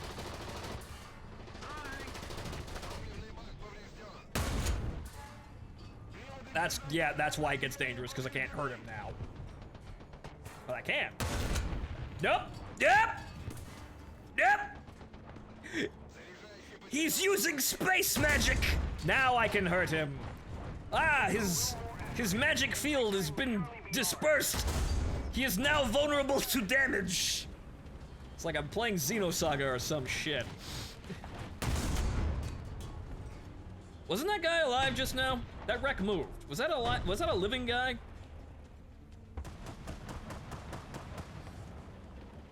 Also, I should probably this is the only defense to spawn camping. The fact that the enemy is invulnerable when they spawn, which is goofy, but it's the only thing you can do, rather than stop me from entering their spawn. But the guy clearly cannot fucking fathom that.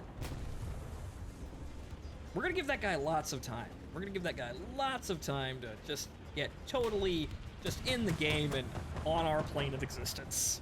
And then, suddenly, out of nowhere, hello. This is our final. We've been trying to reach you about your car insurance. This is our final warning. Okay then. That's that. That's a good game. We're alive. I beat the ever-loving shit out of the enemy. I am in their spawn, but it doesn't work. Okay, so the pain field doesn't work at all, apparently. This is a problem. This is a very big problem. You see, they used to stop having spawn protection when they spawn, when they fired first, but no, that's not it. Enemy forces eliminated. Nice work, comm team. I can't kill you. However, the game's already fucking over. Okay, so fantastic. That's the game I bought the T-35 for. That's what way back when, that's the shit you wanted this tank for. And you can still do it. It's just that unfortunately there's way more instant kill traps to run into now with this tank. Or any of tank of this size, or anything in the fucking, in this bracket, really. That's the problem. But you can still do it, and it puts a smile on your face like nothing else. Like that fucking triple kill was just fantastic. Even though, oh no, you're seal clubbing. That's not skill-based, even though you barely fucking survived that situation. But who gives a fuck? I get my enjoyment out of it. I knew that I could have instantly died in that situation at any moment if any of those fuckers got their shots on me. They didn't. I got away with it, and I killed 3 of them in the blink of an eye. That's an accomplishment to me, and that makes me feel all nice and happy. It would be nice if that accomplishment was recognized for the amazing skill that, and time that I took to master the big stupid landship. Unfortunately, no one cares about a big stupid seal clubbing lock. I do, though. It's fucking beautiful. They're all beautiful. But I suppose, like I said, I could make this my thing. I don't think anyone's gonna really pay attention to me making this my thing, but I should probably make this my thing. Because nobody else is doing it, probably because everybody else wants to pretend that War Thunder is a skill-based video game that rewards skill, and people chase people, people follow and, respect people who showcase skill and ability. No, they don't. No, they don't. Some people do, but no, not the vast majority of them do not. Some people kind of, but largely, if you looked at them more squarely and really examined it, it's only a minor facet of what they, find, enjoyable. That's it. We got into this argument the last time we played, though, or rather this line of bitching. But I suppose I should, because at least I'm happy when that happens, right? It's the disappointments come around way slower than at top tier, because at top tier you either win or you instantly die. Here I can just kind of rampage around and get some fun out of this, and then I'm still playing, even if I happen to die horribly early in the match. But when I win, it's fantastic, and because the crushing losses come around very slowly, I get to sit there and actually be, happy for a longer period of time. Fancy that.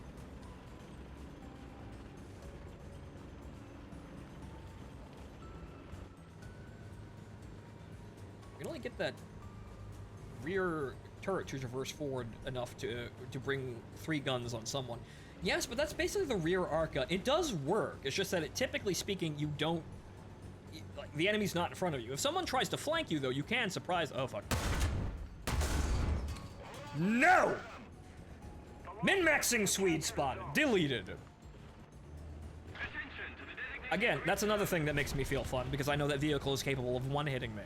So fuck that. I killed him before he actually ruined my fun. I feel better. There's a guy over here shooting at my teammates, which is rather unfortunate. However, unfortunately, I couldn't get around the corner fast enough to shoot the man. Where is he?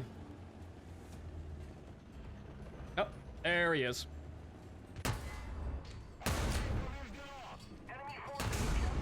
Whap.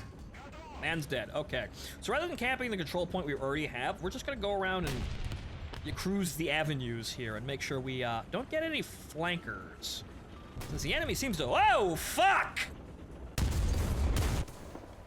Ah, he hit the ammo. I didn't know which gun I had on target. It was the fucking machine gunners.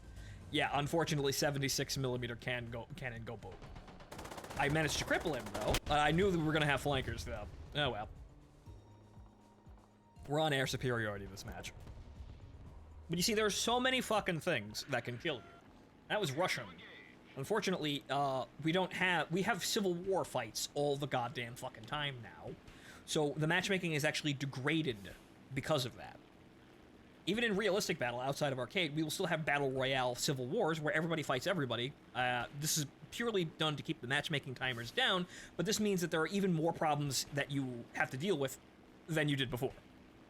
Though granted, it'd be entertaining if I got landship fights, but I don't think anybody who really... There's not many people who have a T-35, shockingly, even though it's really fucking entertaining, so I'm not sure why it's not a more routine sight, but I haven't gotten into a single landship fight with one. Recently, anyway.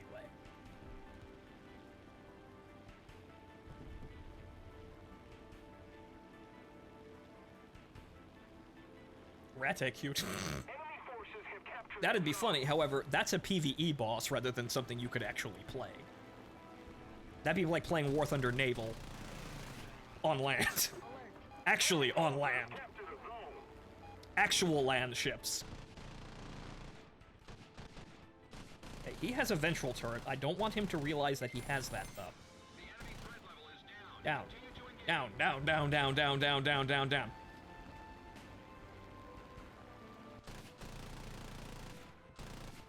I think I killed his gunner, though.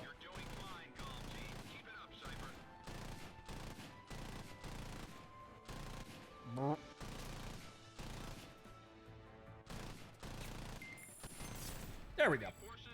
That man had bombs on his racks. I stopped the enemy from dropping bombs on my teammates. I have rendered my team a service. I am the Shiggity Shack here in my Ghibli film, maintaining air superiority.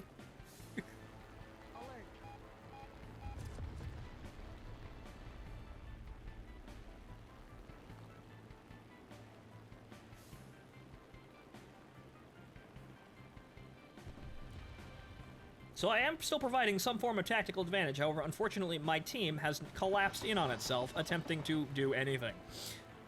That's another thing that you can't really rely on, and also something you really should remember all of the time. While you could carry, most of the time, your team will fail to the point where you can't, and no one really could, unfortunately.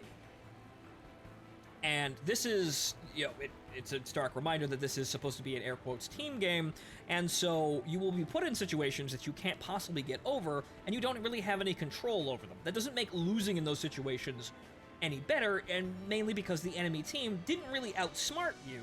You just had a worse team than than they did, which is horseshit. It's random, but it's horseshit. So that on top. So again, this is why I reluctantly. I didn't do this before, which is why I got so much progress in the in air trees. But now I don't really want to grind to like anything top tier. And hey, look, it's a Swede plane. I don't really want to grind to anything top tier because I know, on the ground, or God help you, in Navy, because I know that's what I'm going to run into. At the end of the day, in this game, it don't matter how fucking good I am, I'm still going to have massive frustrations that aren't my fault and I can't control them. And it's not gonna, oh no. This, however, is my fault. That's actually totally my fault. That's a problem. Stall. Stall. I do have more engine power than him, though. That was stupid, but I have more engine power than him. However, that guy, great. Oh, great, that's an I-15. Well, time to use my advantage here. The only advantage I actually have here, and just go really fucking fast. Hope to God they don't hit anything valuable while I'm running the fuck away, but that's, as a monoplane, I actually have the speed advantage on them. The only way you can actually really deal with these guys, if you can't outturn them, is to run away. I'm gonna outrun the I-15, but the Swede plane, that's gonna be a bit of an issue.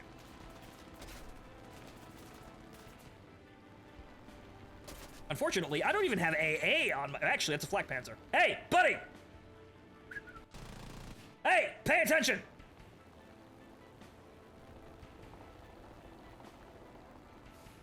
Or not, apparently. Too late. Wow.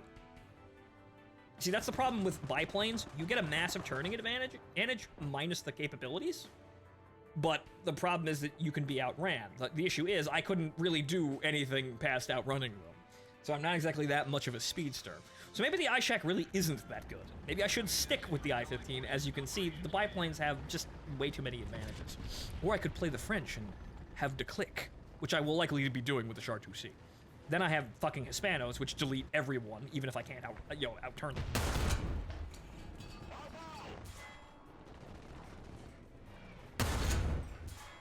Hey! Yep, and then I'm dead because I didn't keep air superiority. Okay, we're done. Yep. Actually, that's a Panzer F2 in there too. Wow, fantastic. Yep. Nope. You know what's gonna happen there. I'm gonna spawn. I'm gonna die, and that's it. So again, what happened? I had the shittier team. And so why would I want to grind when I still have that major issue there? That actually, unfortunately, doesn't really get any better. Some people will play. Some people are standouts and buy bushes and do certain things like that. But the problem is you still have major problems that you can't really get over, and the biggest one of them all is War Thunder is not actually fun to lose. That's the biggest fucking problem. So why would I want to do things like spend more money to repair vehicles after I lose them, feel like I wasted my time every time I lose in a vehicle that I actually worked for, getting progressively even more intense the higher up I go, maybe wasted money to grind, to get things quicker when really I wasn't really getting anything, and la-dee-da. Why do that when I could just buy a Landship and play a billion Vapid matches and that's it? It's not a skill thing, because most people would say, oh, well, you're just bad at the video game, and so you don't want to go up to the top rings, the vaunted highest echelons of the top tier, where only the super amazing skilled people play in their modern main battle tanks, in their 5-dimensional chess games filled with honor and sportsmanship. You see how many fucking holes there are with this statement? Nah, man. Fuck it. Spend $60, buy a terms. That shit's even gonna get that shit gets even worse now, because now we have a whole host of premium planes coming into top tier, which showcases they could have added more Era 7 planes, but they didn't because they held them back for premium vehicles. And also you have the Kriegsmarine Tornado now, which could have been also on the tree, but nope, that's an event vehicle now. For the naval combat, that will probably take like another 3 years to actually get to the point where it can actually be seen. You will not be shooting at ships with that plane anytime soon. Maybe if you play custom battles, but who the fuck gives a damn about custom battles? If you wanted to just waste time, you know what's a great way of wasting time? I mean, this might seem like a shocking thing, but if you really wanted to waste your time while still playing a video game, you know what you could do? You could play a better fucking game than War Thunder. I know, right? Wow. Wow, it's an amazing leap of logic, right? If you wanted to just waste your time and do things that don't actually matter, aside from any accomplishment you feel, that will not actually do anything other than make you feel better, because that's what video games are, unfortunately. They're entertaining, but that's what they are. You could play a much better game than War Thunder. Because if you're not making some serious progress or doing something really fucking amazing, there's no point to really play this fucking game. You must be possessed by something in order to actually do that. I'm possessed by the T-35 and Landships and things like that because it's grandiose, it's fun, it's stupid, but why is that guy playing the T-26 other than he has to? He has to have some really special reason to play something like that. Granted, the BT-7 is very fun. So I could see someone liking the BT-7 as much as I like the T-35, because it's super fast and usually one-hits people. That I can understand. But not every tank in this fucking game is anywhere near like that. Not every plane is anywhere near that. You need to have some special thing compelling you to use those things more than you have to, because playing them is not really rewarding past actually getting through them and moving on to other things. Or you could get your flyer's license and play DCS. This too. I could also be playing DCS. I could be learning a skill. Like what all the buttons in the fucking Viper do. Really amazing. Really amazing skill. Really, really complicated. Very, very interesting. Makes my head hurt. However, I do know of some buttons that if I press them, they will kill me.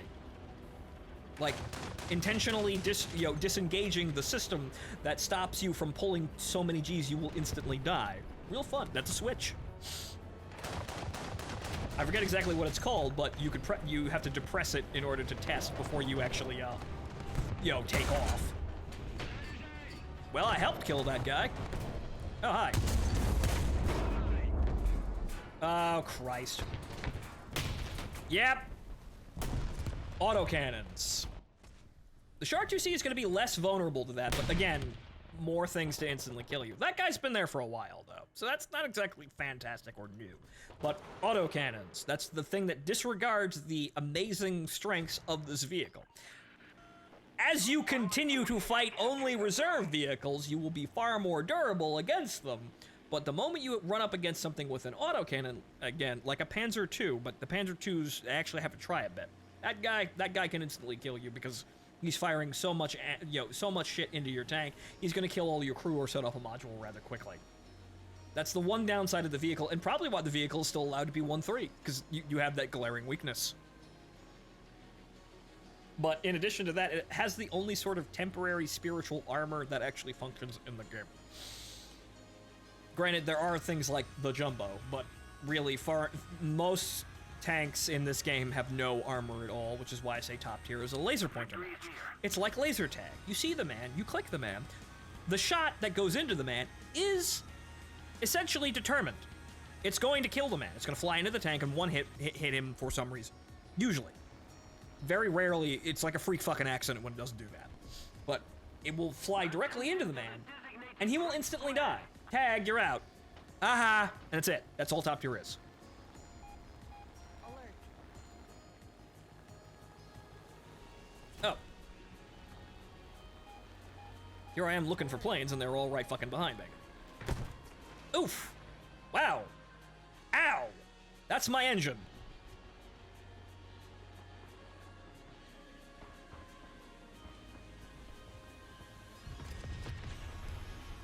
Yeah, he flew directly into the ground. Wow, thanks, buddy. Alert. Alert.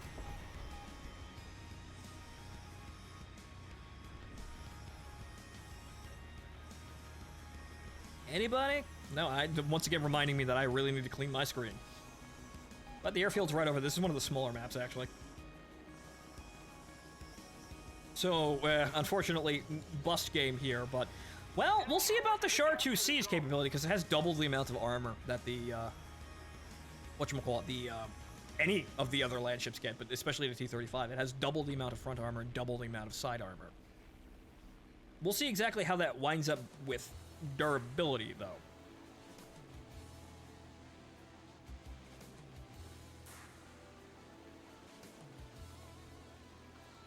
Attention to the designated grid zone!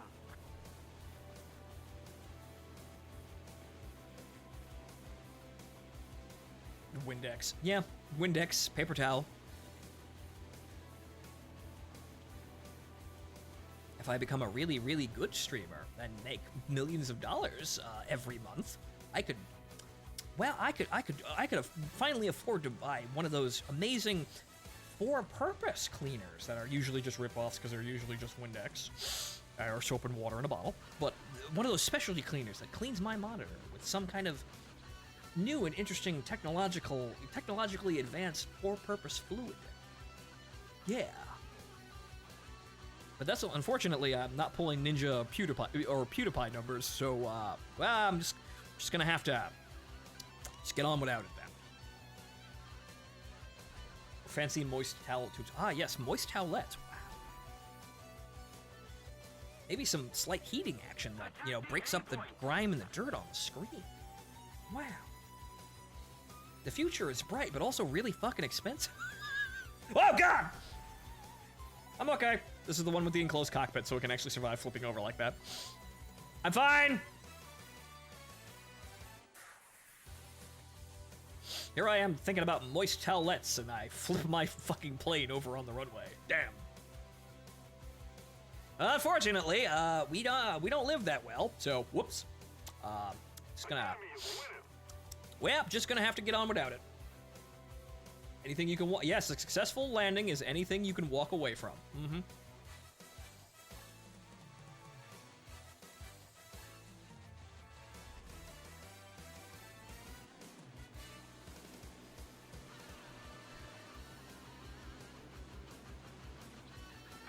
into the map! Again, I think this is also kind of causing another issue as well, because I think I actually need to have anti-aliasing on. Because it's also making it hard to spot aircraft. You can see that dot over there. You see that guy. But when I'm looking down, it makes it hard to spot them in the mess of jagged fucking pixels over, like, the urban area, for example. Same thing over a forest. So actually, probably what you want to do is you want to play at super low quality with anti-aliasing turned all the way up. You save the frames, right? You could do that.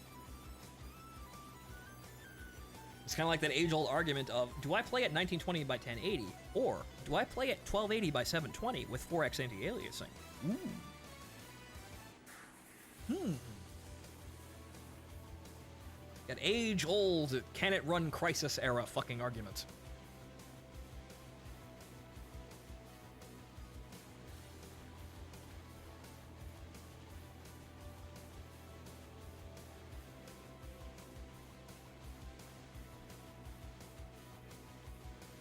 Speaking of age-old computing, I'm kind of missing the massive 24-inch CRT I used to have. My uncle had that. My uncle had that on hand and gave it to me. Like, whatchamacallit, he worked with NCR, so he had a lot of tech shit laying around. I kind of miss that massive fucking thing, even though, holy shit, it was a space heater. And it was basically the size of your fucking desk.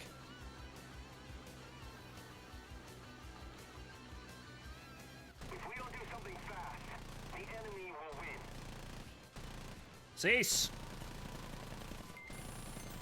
Enemy forces eliminated. The threat level has been reduced.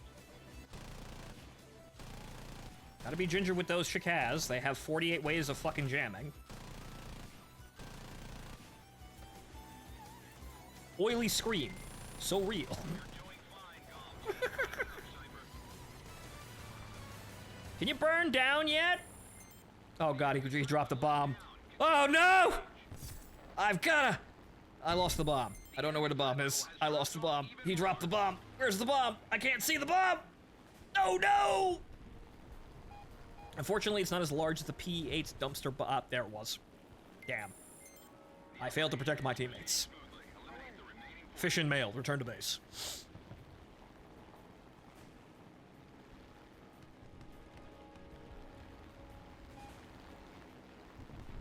Friendly reminder, Windex. Yeah, I'm fine. Damn, I couldn't spot the bomb because my screen was too dirty. Damn, all that oil leaking out of his fucking engines.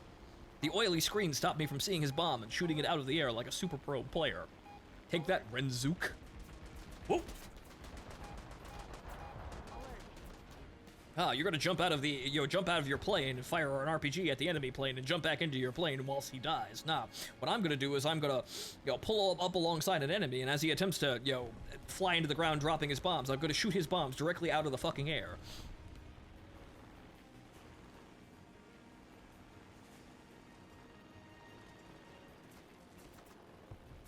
Oh, hello.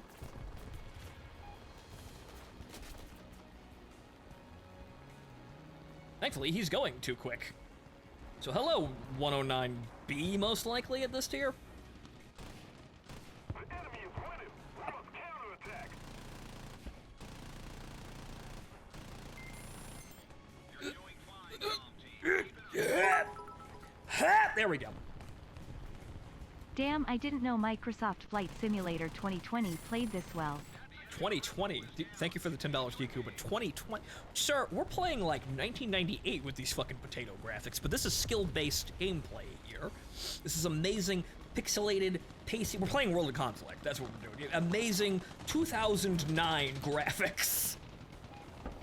Why? Because it makes the bushes go away, and so we can see the man's real good. That's 7-7 on a fucking tank. That's not gonna... That guy, though. That guy! We can kill that guy. That guy's a UPS truck.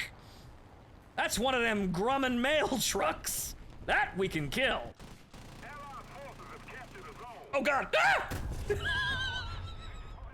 Oh no! Bump. Damn. Target fixation. Oh well. We're losing horribly. Guys. God, I only died in the beginning of the match and I've been trying to secure the airspace. What the fuck have you fuckers been doing? Now you're gonna sneak underneath him and steal his bomb. Right, yeah, right. Yes, I'm gonna... in my totally super pro Rainbow Six gameplay footage, Rainbow Six Siege gameplay, and this time I'm gonna defeat the enemy team, not by simply holding my position and you know, tactically outsmarting them. No, I'm gonna tactically outsmart them in a way they'll never see coming. What I'm gonna do is, at the start of the game, I'm going to change the game files so that I, on the defending team, spawn outside with the assaulting team, but directly behind them. And then what I'm going to do is I'm going to steal the magazines directly out of their guns, load them into my gun, and then proceed to shoot them in the back of the head before they have a chance to react. Some say this is cheating, but this is just next level gamer moves.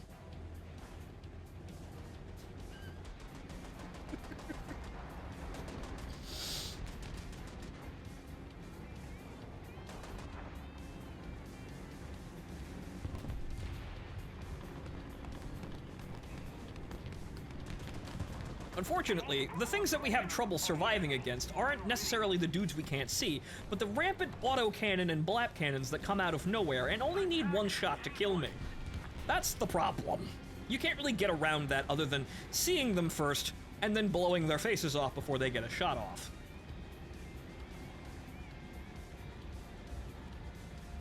Enemy forces have captured a zone. Oh, well, hello. It's that man again, in the same fucking spot, and yeah, I'm dead. Oh, there's two of them. There were fucking two of them. You see, most German players also play that thing, too. We're done. My team has absolutely no chance of coming back after that. See, that's the thing. I removed myself and let the team play the game, and that was my first mistake if I wanted to win. Because they suck. I should have been down there super pro playing the game. However, if I'm the only person who can maybe change the outcome, I think I got a bad fucking hand with that matchmaking. Just saying. But, okay, so what we're going to do is, I'm going to put the I-15 back in, because I think what we're going to... The situation is we're moving up a little bit. What I want to do is I want to be at reserved here all day long. And I have really no incentive to actually be above reserved here. So... Aviation. Actually, that's not reserve. That one's not reserve. This one's reserve. So what we're going to do is we're going to have a bunch of I-15s. Yes, right. A bunch of I-15s. And it is at the lowest it can possibly go. This is what you really should be doing.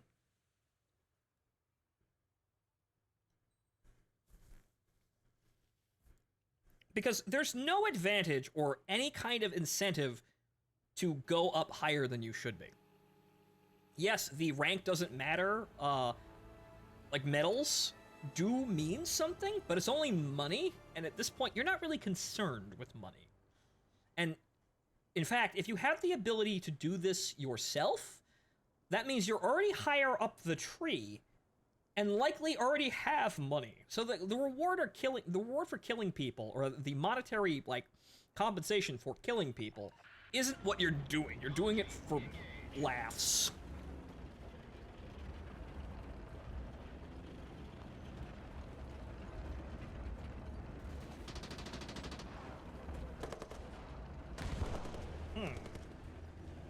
Wow, look at this guy with his incredibly accurate symbology on his rather mediocre... Well, that's technically speaking by Japanese standards a land ship, but I grant you a seat on the council, but not the title of land ship.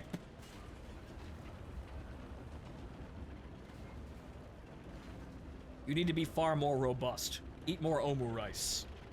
Grow strong and hardy. And maybe then you can join the vaunted ring of big, stupid, impractical tanks. Now, right now, you're just disappointing. That's not... You need to... Those are rookie numbers. You need to pump that shit up. You can't just be impractical. You have to be theatrically grandiose in your impractical nature. Look at the Char 2C. They tried to pass him off as, like, Battletech, but it's fucking tanks. Look at him. He's huge. He's ridiculous. He's named after ancient regions of France. Like, they pass that shit around like fucking suits of armor or some shit. You ain't there yet. Unfortunately, the T-35, I'm just a copy of the Independent the Russians worked on way too much.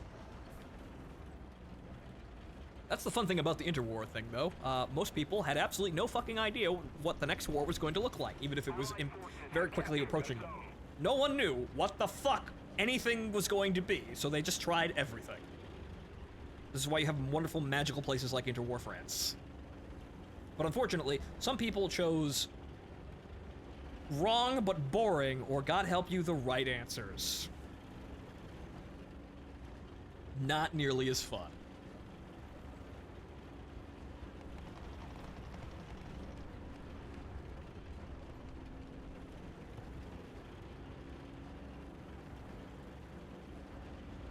Okay, so the entire enemy team has gone for that side of the map.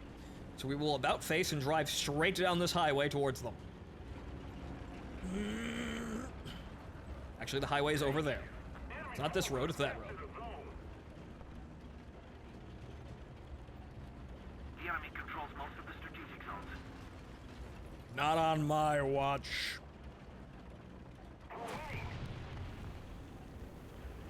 Someone's firing placebo artillery at me. Yep, here it comes.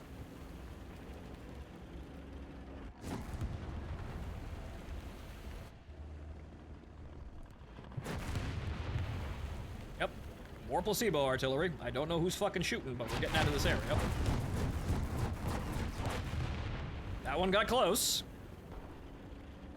It can kill you, but usually it doesn't do anything like that.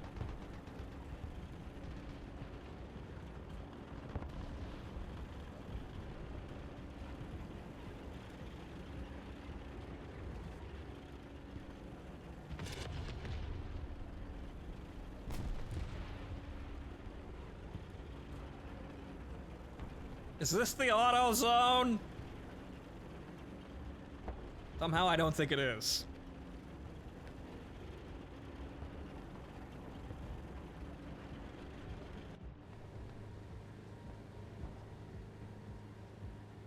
Okay, nobody creeping around this side here. Good. Actually, it looks as though, basing the current status of the minimap, the enemy has been pushed off B into their spawn. Meaning that C is now vulnerable again, because the enemy's likely respawning, but it looks like any remaining enemies still on the map are in the, well, the A side are directly on the highway. Totally exposed.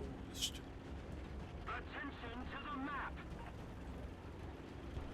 Attention to the designated grid square. We are losing.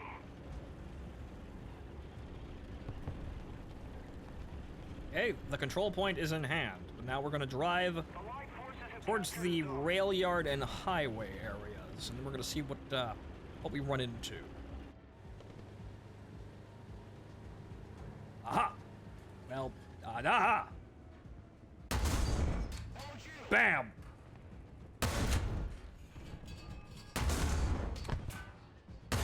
It's that funny armored car. Like the only decent French vehicle to have it, 2 French players. Man, that's unfortunate.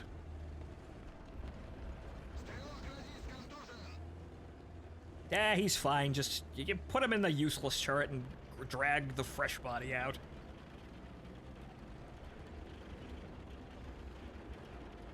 B is being recaptured because my teammates are incompetent.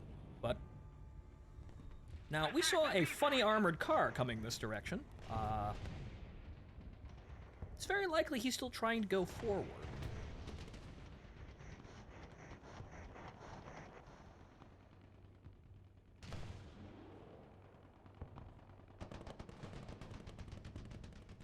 We no longer have the advantage. Where did he go?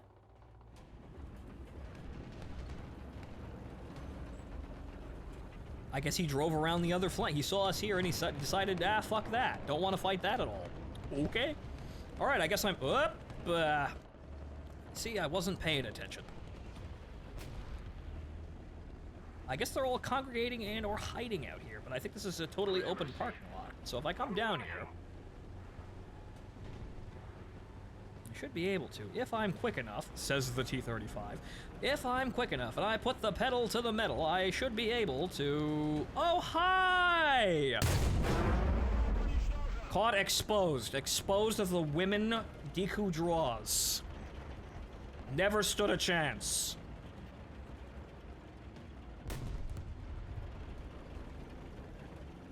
See, I knew he was still back here, but he was hiding, trying to be fucking cute. Thinking I was gonna come down the other fucking direction. That guy's burning. Where's that other fucking tank, though? The pain field, as we now know, is completely useless, and I can simply just drive down here and do whatever I want. Up! Where is he? Oh, there he is. Quick! Rear gun! Traverse! The rear gun actually got a shot off. Way to go, stern gun. Oh. I'm gonna have to hip fire this.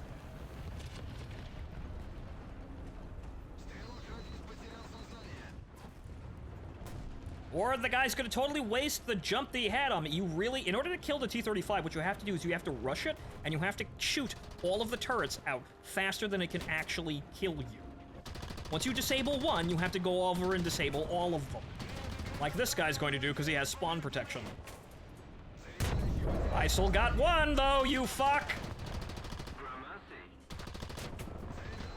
However, unfortunately, the breach is now hit. And I can't fire any of the guns. Oh no! I hate that. When one gunner gets knocked out, suddenly all of them are, even though that doesn't make any fucking sense! Yep, nope. See, that's what you do. You have to mass fire that, but I got a little bit too close there, and they all have spawn protection. And then suddenly the entire enemy team respawns over there. Unfortunate.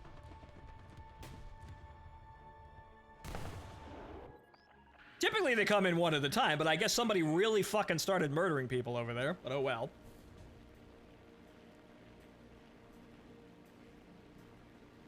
Unfortunately, this is the problem with spawn camping. It can actually, you see, it happens, and usually when it happens, there's really no coming back from it. But when spawn camping, really gets obnoxious is when the entire team is in your spawn and you have no chance to get out. It could still actually, unfortunately, even if you the player, know that you can do that, you will still probably be turned away like as one player because spawn protection. But this isn't really a great system anyway. It's just disappointing when I know I have the advantage and all of a sudden the game says, oh no, we're actually gonna try to adhere to our fucking rule set and actually try to be a good game. That's War Thunder in a lot of ways. It only starts trying to act competent in ways that disappoint you. I didn't see him there until it was too late, but well, yeah, I'm an I-15 now, so.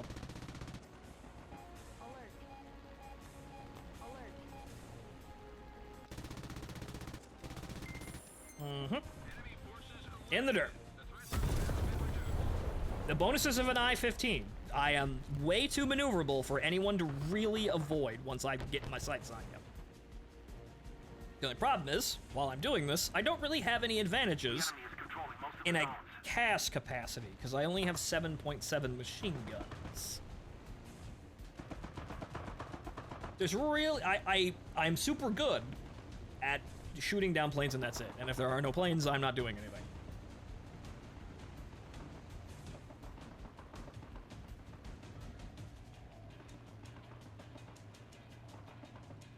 So I suppose what I should be doing, for the most part, is actually finding places to camp if I'm gonna make this really obnoxious. Oh, good. Whoa! Where is it? Right. But that TBF actually knocked out both of those AA guns. But if I'm gonna be really obnoxious about playing Landships, what I probably should do is probably try to find a place on the map that's like 2 or 3 corners behind their spawn and camp there and go no further. So that when the enemy spawns and moves up, by the time they get to my position, the spawn protection has worn off, and then they instantly fucking die. That's better than driving it directly into the enemy spawn, which unfortunately does feel real good when you walk into their own house and slap the shit out of them. It's just that it don't work all the time because spawn protection stops you from doing that. Or stops you from doing that unless your entire team is there to do that.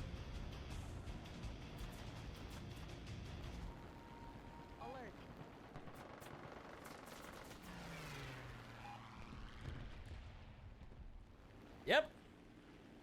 See, he can run away from me because, haha, monoplane, but as we saw with me playing the iShack, the moment he turns back into me, I have the advantage again. And he fucked up his turn.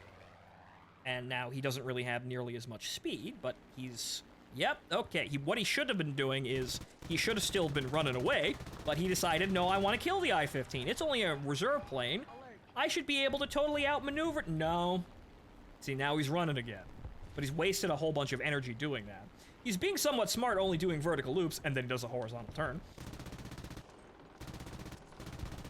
But you want to conserve your energy and speed in those planes as much as possible, because you cannot win a turn fight with me.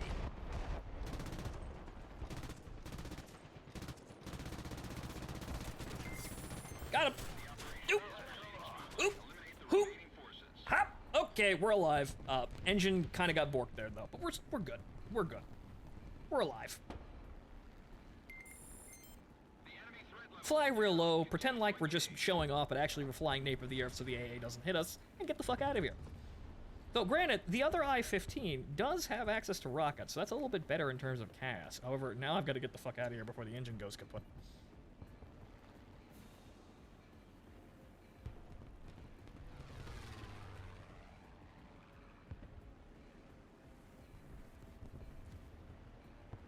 A little more effort, and victory will be ours.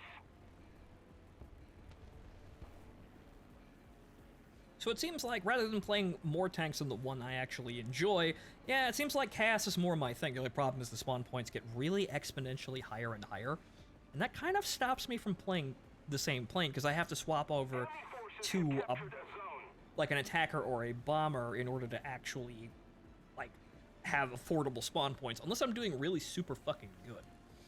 But as we saw with the French have the BR, which is a very effective attacker. Not as maneuverable as you'd want it to be, but it's good enough to deal with things that aren't biplanes, and fast enough to run away from them. So, that doesn't get if you spawn in, like, say, their biplanes, or monoplanes, whichever you choose, and then die, that thing's spawn cost doesn't increase. So you have at least two pretty good options as a French player for air power. And as we saw, unfortunately, pretty much all French tanks are absolutely awful. They have really no place in the current meta. They're essentially outdated right out of the gate. They could be better if the game was more accommodating to their dating structure, if they were actually facing accurate opponents, per their dates, for the most part. They'd actually be way more effective. The only problem is they're not allowed to have this. They're not allowed to have that advantage. So it just comes down to blap guns in your fucking go-karts. That's it. But because of that, that means that pretty much every low-tier French vehicle is actually garbage. The first vehicle that's actually going to be worth a damn is actually the Char 2C.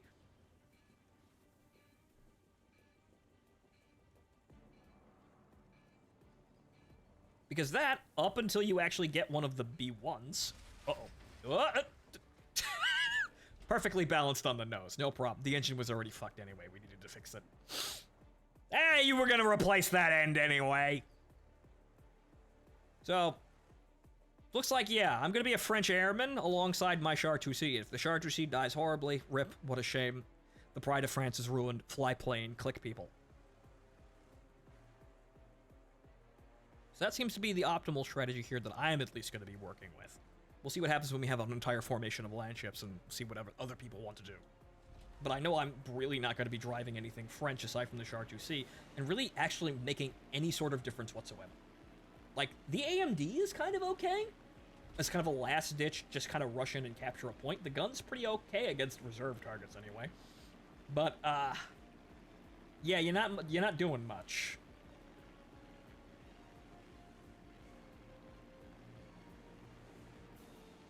And unfortunately, it looks like our team is dropping the ball at the last possible fucking second. Come on, guys. You see, I want to stay in the plane and actually go down, continue to, down the enemy and Captured most of the strategic zones. continue doing my job, basically. So I'd like to actually continue, doing air superiority, but the thing is, my team is now losing on the ground, and they need me on the ground.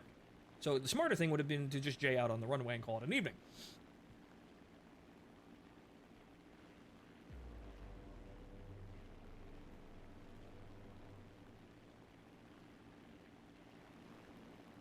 Okay. we've got more people than the... Yeah, this is kind of deceptive how these guys are arranged. You probably should drop players that are dead all the way to the bottom. I think they used to do that. Then again, I could also just use my eyes and see how many fucking players are still alive. The gray ones are, you know, it's kind of obvious which ones are not here anymore. The gray ones are clearly not playing the game anymore. It don't look like there's any planes, though. That's a tank ad.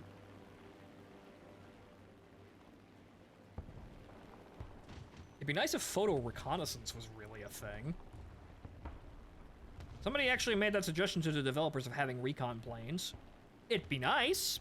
They're largely probably not gonna implement that, though. It would give us a reason to have things like the Vigilante. Just fly really fast over the area and then, like, be a UAV, more or less. Like, as you're flying over the area, any enemy directly above you is spotted for your entire team as you pass over in, like, a narrow arc. So you have to basically fly straight over the enemy positions in order to actually capture them. That makes sense. That'd be an interesting game mechanic. Will they add that? Fuck knows! Probably not! And if so, not anytime soon. Let's keep the pressure. That's the AA car. Is close. He's dead anyway. Damn. Actually, we got a lot of French players in here. I'm just now noticing. Aside from, you know, the two AMD player, you know, the two French guys that we encountered in the T-35 whilst we were still alive, there's a lot of French things down there.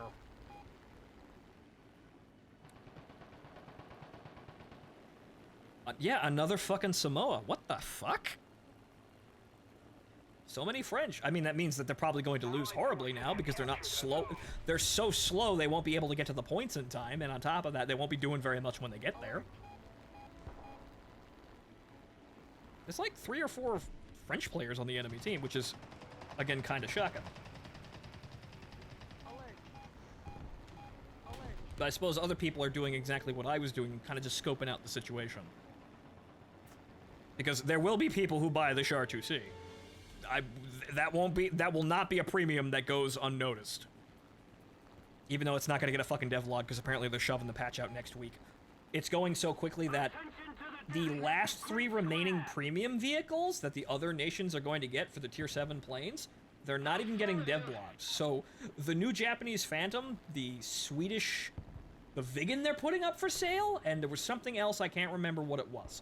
But all of those, they're not getting devlogs. They're just being thrown into the game. So they're just rushing this shit out as fast as humanly possible. Unfortunately, it means that, you know, not everyone will know the glory of the Char 2C, but people will know the glory of the Char 2C once they realize, oh, that's a thing. Hi there. Once they realize, oh, that's a thing, and it's killing them. Yeah, and there ain't no more fucking Wait a minute. Mission complete. Return to base. I was gonna try and land at A, but oh well. But game's over. Okay. See, the smarter thing would have been to just J out on the runway and go back in there and try and kill things. Wasn't necessary, but would have been the smarter thing to do. That's kind of the most annoying fucking thing about this fucking game. You can swap roles, but unfortunately, once you're in a role, you're stuck in a role, and you can only get out of it by dying.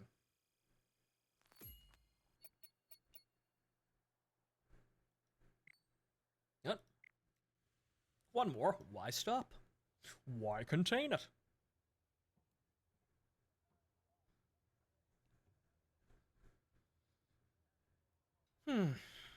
At least we're having fun. Unfortunately, we're getting a lot of games where we just up and fucking die in the T-35, and that's really unfortunate, but that's just kind of how the situation is now. She's a lot more sturdy way back when, even though you did have a lot of autocannon units to actually worry about, but she was a lot more sturdy because you didn't have so many one-hit kill things to accidentally run into. Granted, also, you know, me being retarded and driving into the enemy spawn when they have spawn protection and me being alone is a bad thing. But hey, I want to push the advantage and keep the enemy down as long as possible. Well, we're playing in an incredibly small map, so I won't really have to actually do very much anyway. I won't be driving too far anyway. So we're going to go in here, and we're probably going to stay in this entire area the entire game. It's another fucking corner peekaboo area. where, boo, surprise, you're instantly fucking dead because you didn't actually see this guy. And even if you did, the moment you came around the corner, you instantly died, even if you were trying to be prepared for the man. This is Eagle Eye to GOM 1. Don't hold back this time. Shoot 'em all. So we're gonna take the wall here, we're just gonna go straight the fuck up, and we're gonna park ourselves on the flank, and actually sit about way back here. And just kind of basically watch both avenues, and shoot anybody who tries to approach. Oh, hello. Wow, that was quick.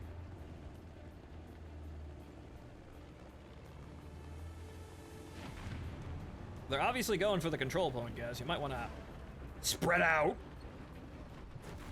There's another guy back there. Yep. More of them funny Swede vehicles. Allied forces have captured the zone. Oh, great, they have spawn protection. Great! They shouldn't have spawn protection this late, but great! Granted, that only hit a turret ring, so good. Capture the zone. Minor damage. Yep. Oh, hi. Hey, my machine guns did something. Attention to the designated grid square. Get on. I will assist you with my giant... I'm probably in a bad spot, but you need to get the... That's a whole rope. Oh, nope, that's a fucking BT-42. He only knocked out my gun, though. And he's dead. Okay, so this is gonna be a really big fucking contentious area. Sir, you need to get up and out of this fucking place.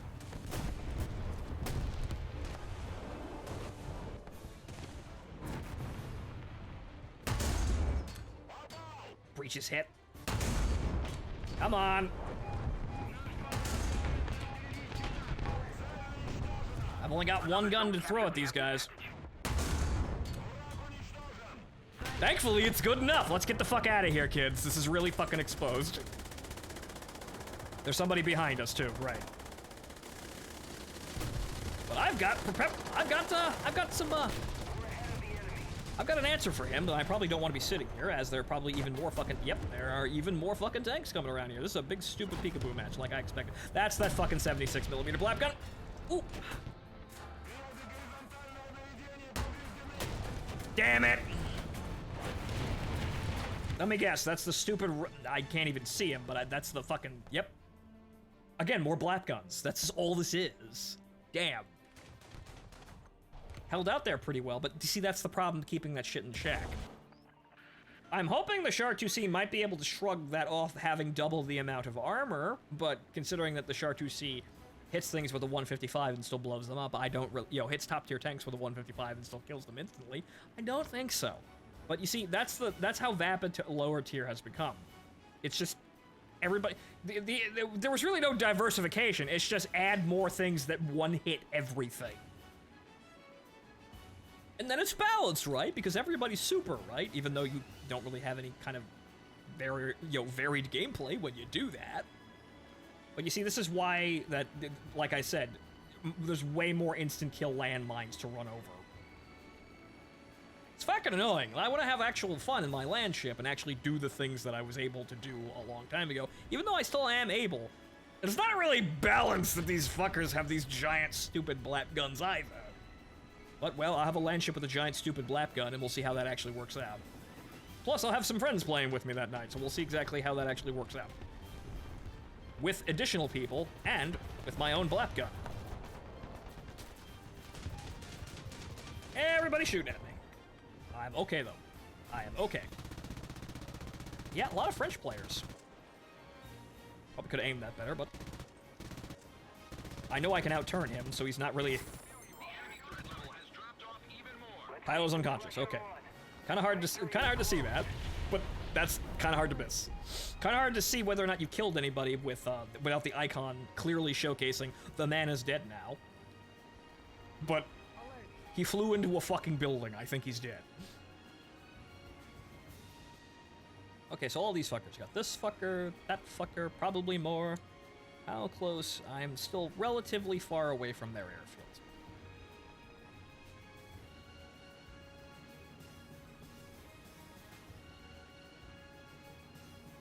That guy up below me is circling around.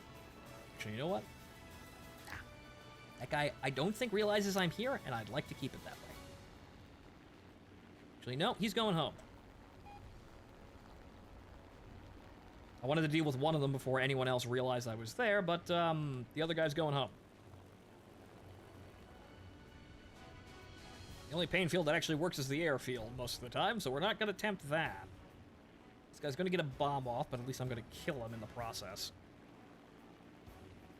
Bomb and or rockets, most likely. To the designated grid zone. I don't think he understands that he only has machine guns, so strafing people is rather pointless. What are you shooting at? Oh. Oh. Thank you, my ground brethren, for showcasing the threat. That's a fucking bolo. That's got a 2,000-pound bomb. Who's probably already released it now, which is a shame. Captured, we have the advantage. That we need to remove. I don't want that thing hanging around my friends more than it needs to be. Although I think I may have thrown him off. Or maybe the bomb didn't hit anything. I don't know. He could have dropped, but I don't think he has. The victory will be ours.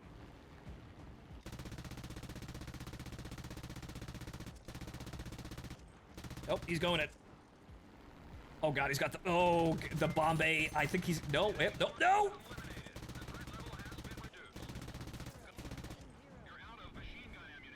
Ah, damn it, I jammed it. Damn it. I tried to shoot the bomb. You can actually detonate the bomb with machine gun fire, but I couldn't actually get it. Alright, fucker.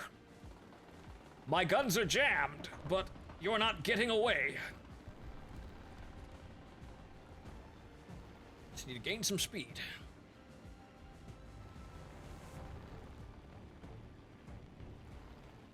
Zarodino Sistalina! Oh, you're flying into the ground. Yep, you're in the dirt. Okay, I still got the kill. My glorious patriotism knocked him clear right out of the sky. Took the wind right out from under his wings. Done. Over.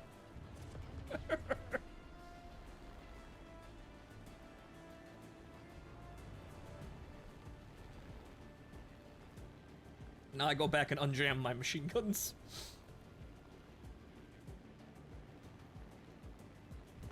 So it looks like my team has actually won. Good for them. I want to think that I helped, but honestly, I died way too quickly in the midst of those things, midst of the early game. Mainly because, again, black guns around corners. Unfortunately, I'd like to think I'm more durable than I am. The problem is, I'm even less so these days. That's actually a really big shame, but it's really the only balancing factor. And I suppose it means that the battle ranking for the Landships will never go up, because there's plenty of things that already instant kill you. I like to think that the armor on the Char 2C might help. Let's keep the pressure on. Maybe, but we'll see.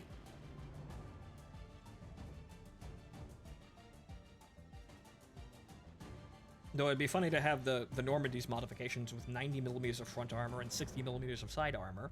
That will terrify a motherfucker, but that's like a B2. That's like 2.0 at least, most likely. If they ever put that in. That's still fucking frightening, though. Actual armor. Granted, you're still the size of a fucking house, but actual armor.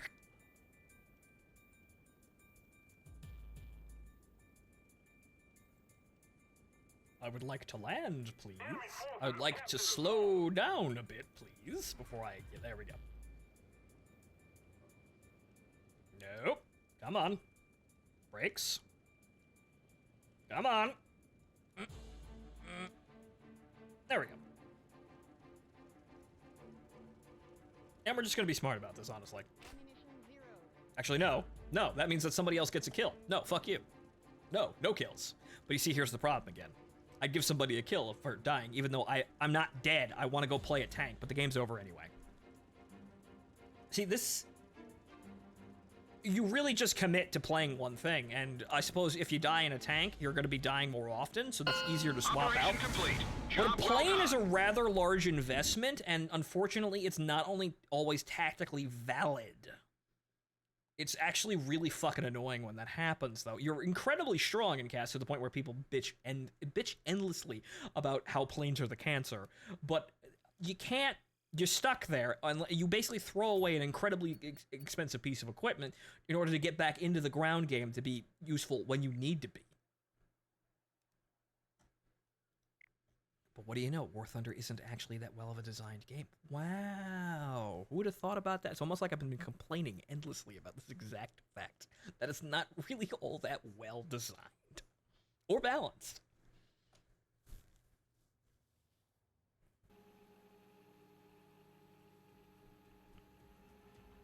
But I suppose it's just an annoying thing I actually have to deal with down here. Though it does mind that anybody, you know, it does really speak that anybody who's thinking about buying a T-35, yeah, you probably should be warned that it isn't as fun as it used to be. However, it can still be really fucking entertaining. We'll see about the Char 2C. I'm hoping it's going to be something just as good, but the balance problems in the game have already, like, they've already thwarted your concept, even if you were working before. There are too many huge, ridiculous instant kill black guns to actually ever get over. And because we can see the Char's, the Char 2C's 155 can just blow up modern tanks by hitting them in the roof, or rather hitting them anywhere, honestly. We can see that problem, even it's benefiting from that problem to an extent, and it's not going away. The best thing you might get out of the Char 2C is the modest invulnerability to autocannon rounds, which actually is something of an upgrade that you will actually probably really want. But big stupid assault guns will probably still just instantly kill you, and there's no way of getting around that.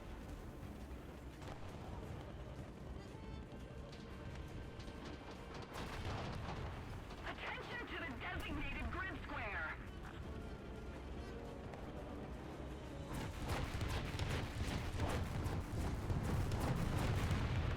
Once again, more placebo artillery.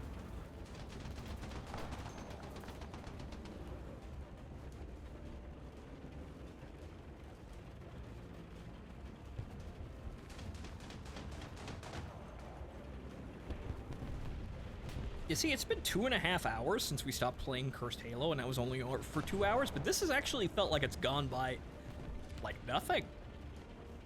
I mean, I'm still bitching and complaining, but it's less bitching and complaining than the last time, right? I didn't go on for 7 hours doing that, didn't I? Nope. I thought that was actually a vehicle for a second. I thought that was one of those fucking half-tracks. Misidentified truck as weapon, even though many trucks are weapons. Common mistake.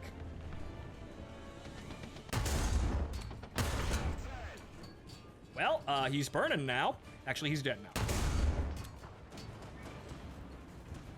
Time flies when you're actually entertaining yourself in War Thunder, which is a very rare concept.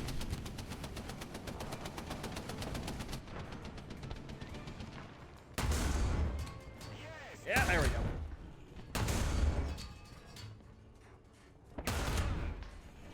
Come on. There we go. One gunner down. We've got replacements. Okay, this is a little bit better of a situation for us. Oh, Christ. Oh, no! As I say, driving into a ditch while being shot. Power! Good lord, at least get the fucking sights level. Main gun's out. Oh, well, the secondary gun is out. Well, that's broken. Oh, boy. This is gonna be close. Oh, thank God. Okay, at least we got him. That was I should have been looking, but oh boy, terrain. But a direct frontal assault is a little bit better of a situation for us than the wide area battles that we've been fighting. We have one area that we should be going, and if we happen to take that area, everything's right as rain. Problem is, now we need to get off this fucking rock, even though this is not how fucking physics works. This is not how traction works, but once again, War Thunder, not a very well-designed game. Ah, there we go. See, the problem with that is that the ascending areas of the tracks are not modeled as physical surfaces. So they only model the tracks that are directly on the ground. The parts coming up at either end to the return roller, or actually no, the sprocket or the idler. That's what it is. Right. That's the two main gears. Those aren't actually tracks. They're just there for show. Attention to the designated grid square. Load! Done.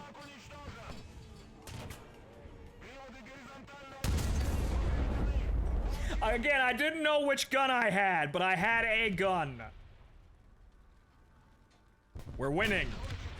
I'm killing more people than, well, I'm killing more tanks than I'm losing. Who the fuck? Ah, there he is. Load. What the f- Oh, the gunner switched positions. I mean, if he loads and... well, he's dead now. I need to get to a control point and I need more bodies in the tanks. I need to recruit more people for my Necronica campaigns.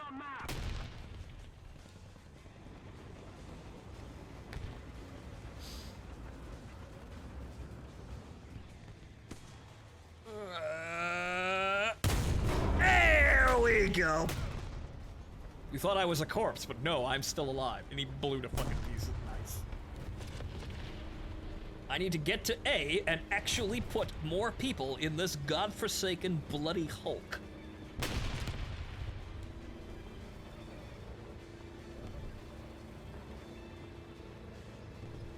I have 2 crew members remaining. One of them's operating the turret and one of them's driving. If either of them die, I'm out. Over this, we already know there's a guy up here. Is that him? That's him.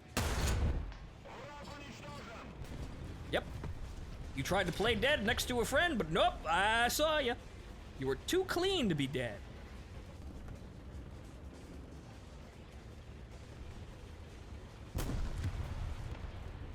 Okay, we've actually managed to make it through the enemy front line in an amazing turn of events.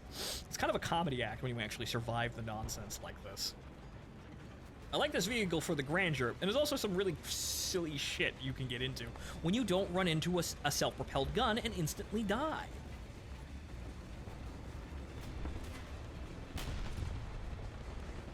Who the fuck just shot me? Who where? Where? Who?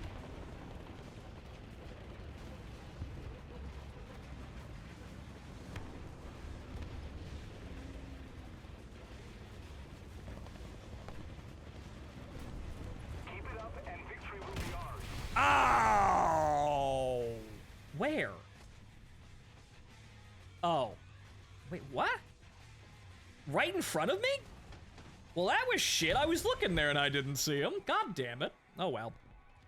I broke through and started the decapping process, but he's probably gonna rush through and capture the point again. Alright, we need to get in there to BT.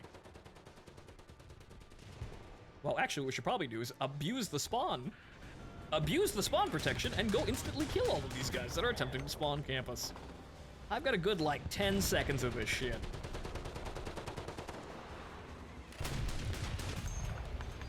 Oops, they're all dead.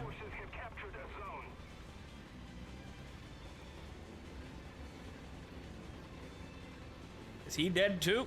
Yep. They're all dead.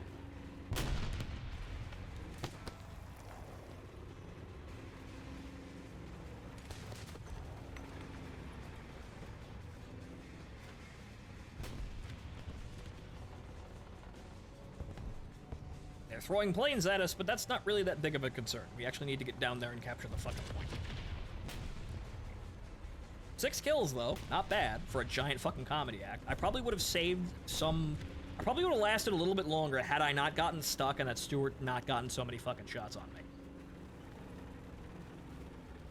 Because that's where most of my health went.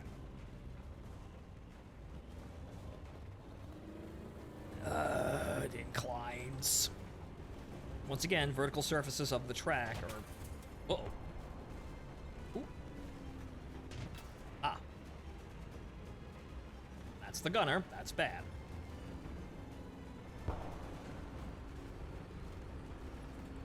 Oop. Заряжающий потерял сознание.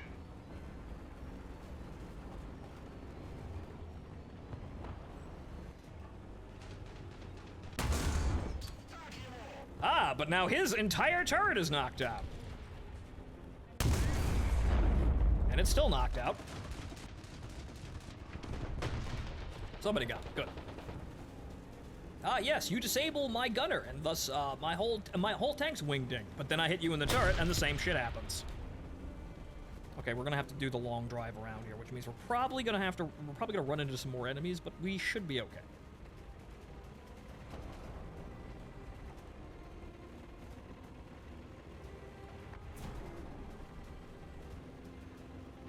Also, it would probably help with these other tanks if I had crews that were actually trained to have any sort of skills. And that way, the traverse speed, the driving characteristics, a bunch of this shit on the tank would be better. The thing about the T-35 is the reason why it's so fucking, stately in terms of maneuvering is because that's a max level crew. That's my TU-2 crew that I threw onto tanks and only really played the T-35. So I have one super fucking good crew. There's somebody behind me, though. Oh, hi there.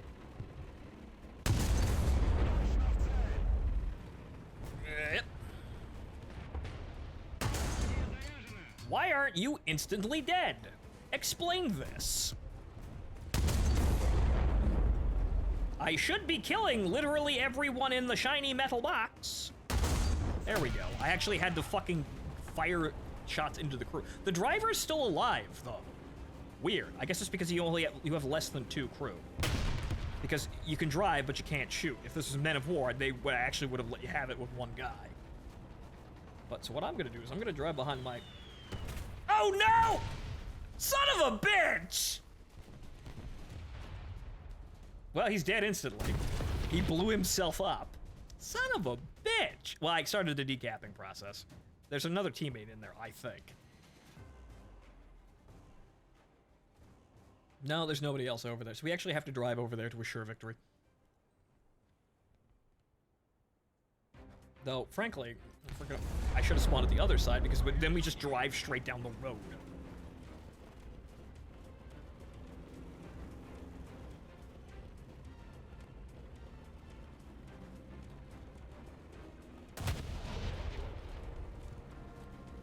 Is there somebody?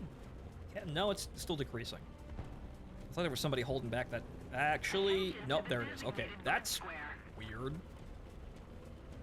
It should be decreasing faster, but it's like... It's hanging and going backwards before... It's decreasing, but... Not it doesn't look linear, that's odd.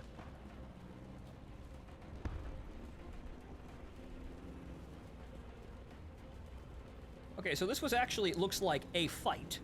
Just a little more effort. I've got the most tank kills out of the entire game. Whoop-de-fucking-do. Thanks T-35 and 1 additional kill out of the BT. Haha, Russian gun go blap. Actually, no, there's somebody over there now. Вас понял, огонь. Placebo artillery, go! Maybe kinda sorta explode near him. A bit.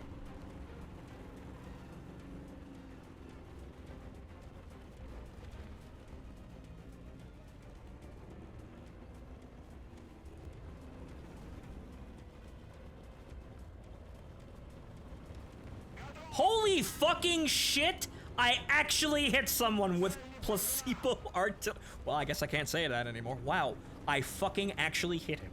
Granted, it was a flak panzer, and so he was open top, but holy shit, placebo artillery actually hit something. Well, okay then. I guess everything's going my way. I would have liked to have ended the match in the T-35, but oh well. Victory is victory.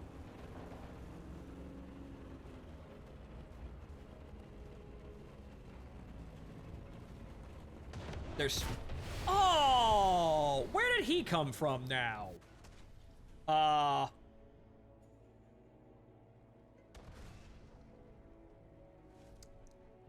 That's that stupid fucking recoilless rifle vehicle. And his machine gun, yeah, that was a weird shader issue, but yeah, you see, once again, more big wait a minute. Do I have, well, haha, hand grenades. Do I have anything else? No, the BIS has the rockets, but that's above reserve. We don't want to go higher. But then again, we were already encountering those really stupid recoilless rifle vehicles. So I guess it doesn't matter. Haha, I have hand grenades on the bottom of my wings that have a salt fuse, so I gotta be careful about that one.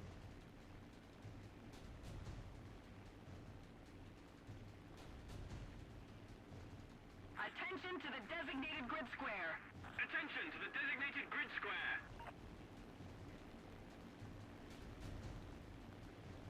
You see, I suppose that's the biggest annoyance to me, because I value my individual vehicles when I have them. Like, for example, the T-35. I like the T-35. I want to play the T-35. I don't want the T-35 to instantly die, because I want to keep playing the T-35. And then you have the people who have the stupid 150mm blap guns that essentially are designed to instantly remove the vehicle. Yeah, sure, it's tactically advantageous, but it annoys me, and it probably annoys me more than it annoys a normal person. And there's that guy. No, that's a Panzer III. Actually, no, that guy's dead. Okay, so... Catch! Well, it exploded near him. As actually more accurate than I would have taken it for, but it didn't actually do anything. Alert.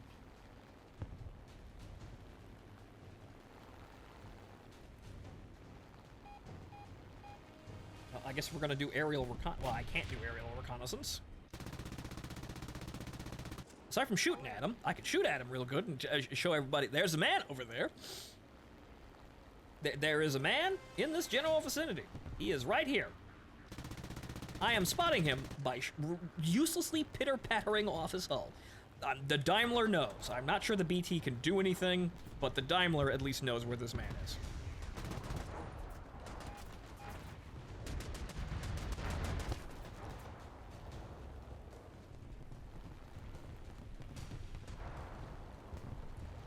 Okay, what we're going to do is we're going to try and outpace this chart, because I don't think that guy's open top. I can't see what it actually is.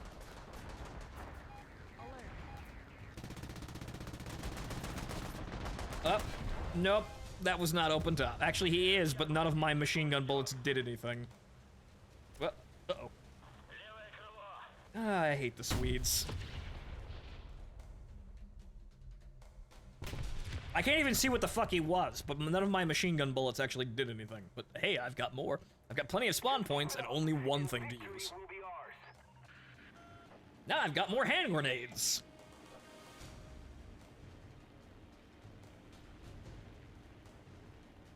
Unfortunately, we're gonna have to be careful with that because there's only 2 people left on our team. There's 3 people left on the enemy team. So even though we've been winning this is still coming down to the wire just for sheer bad luck. Cool, he only made you more powerful, yes. Yes, placebo artillery no more. Wow. Amazing, I actually hit something with artillery. That's like, I cannot remember the last time that's actually happened.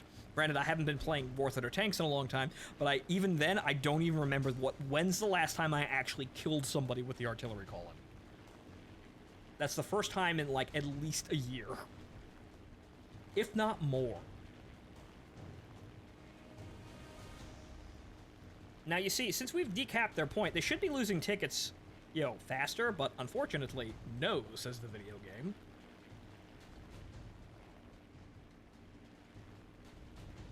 Okay, so...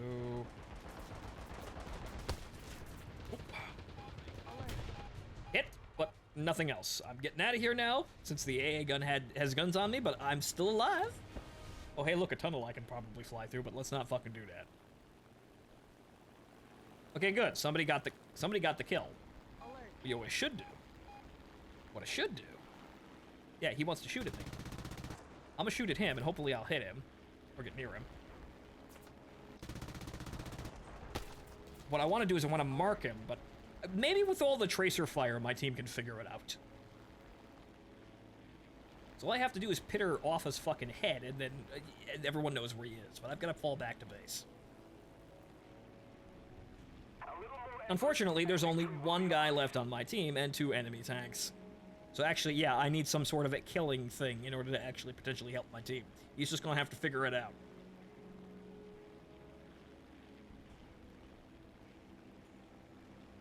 We really should be winning because they can't recap the point.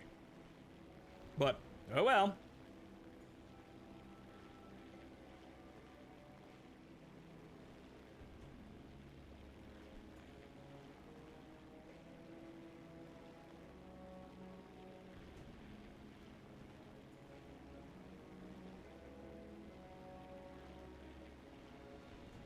Well, now we know where they are. Hopefully my team member can pick up on that.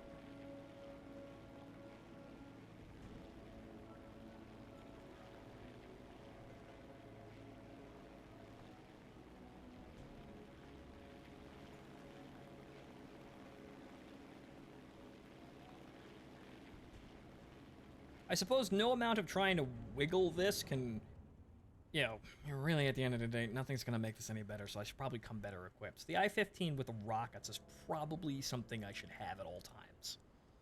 Because those will kill a fucking tank. As most things that explode in this game kill tanks. Especially at this tier. Bombs, though? Bombs are a little hard to use in this situation. Mainly because they're so small, and on top of that, they're only 50-kilogram fucking hand grenades.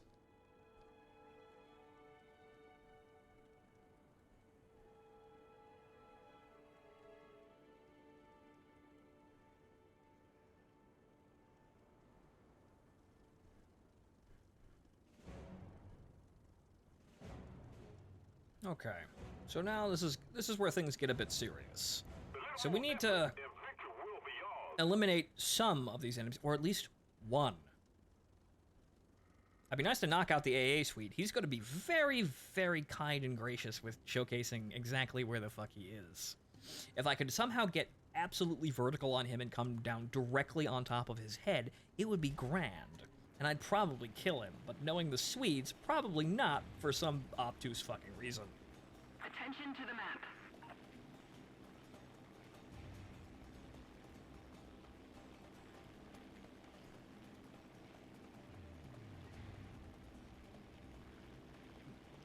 My one remaining team member is an SU-5, and he's got the firepower to knock somebody out, and he's got 7 kills, so he should be able to do something.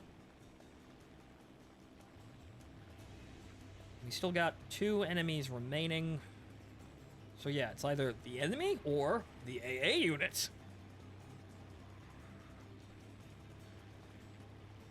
Alright, see you later, stranger.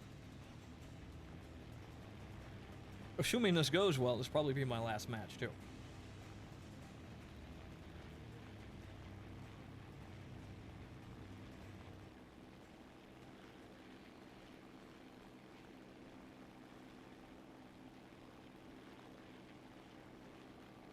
Okay, well, we found out where the other guy is. That makes him real fucking easy to find. So assuming we get him, and he doesn't have any more vehicles, which I can't imagine he does, we're done. The only thing left is the AA unit, which I'm hoping that the SPAA, or my SPG down here, can actually find. But I think I see... Yeah, I think I see him right next to the A point. I think that's him. Might be... Actually, no, that's the Panzer 35 that died earlier. So I don't know where the AA is, but he's gonna announce himself real loudly. Attention to There. the map. Get him while he's distracted. Get him while he's looking at me. Get him. He's looking at me. Fucking get him. He's looking at me. He's trying to pay attention to me. All his eyes are on me. Get him. Wait. Bombs away. Come on. Nail him. Nail him. Yeah! Yeah! Good. Fuck him. That should be both of them.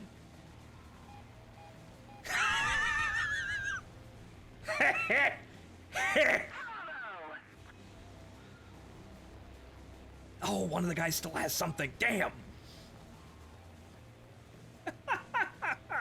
I finally put the hand grenade directly on the head. This is a good game. Good. You see, you can still have fun in here. It's just that you have to play incredibly incompetently and or have something that's incredibly anachronistic. You have to give yourself a handicap. You play with something that's really fucking hard to use, and then you get some entertainment out of it.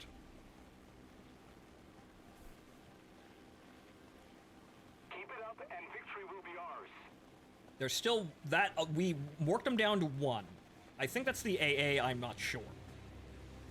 That guy, he's dead, so I don't know what else he's got, but if I put my bombs on him, probably gonna wind up winning. So we're gonna go back and we're gonna get more bombs, and then we're gonna try and throw the hand grenades at somebody else.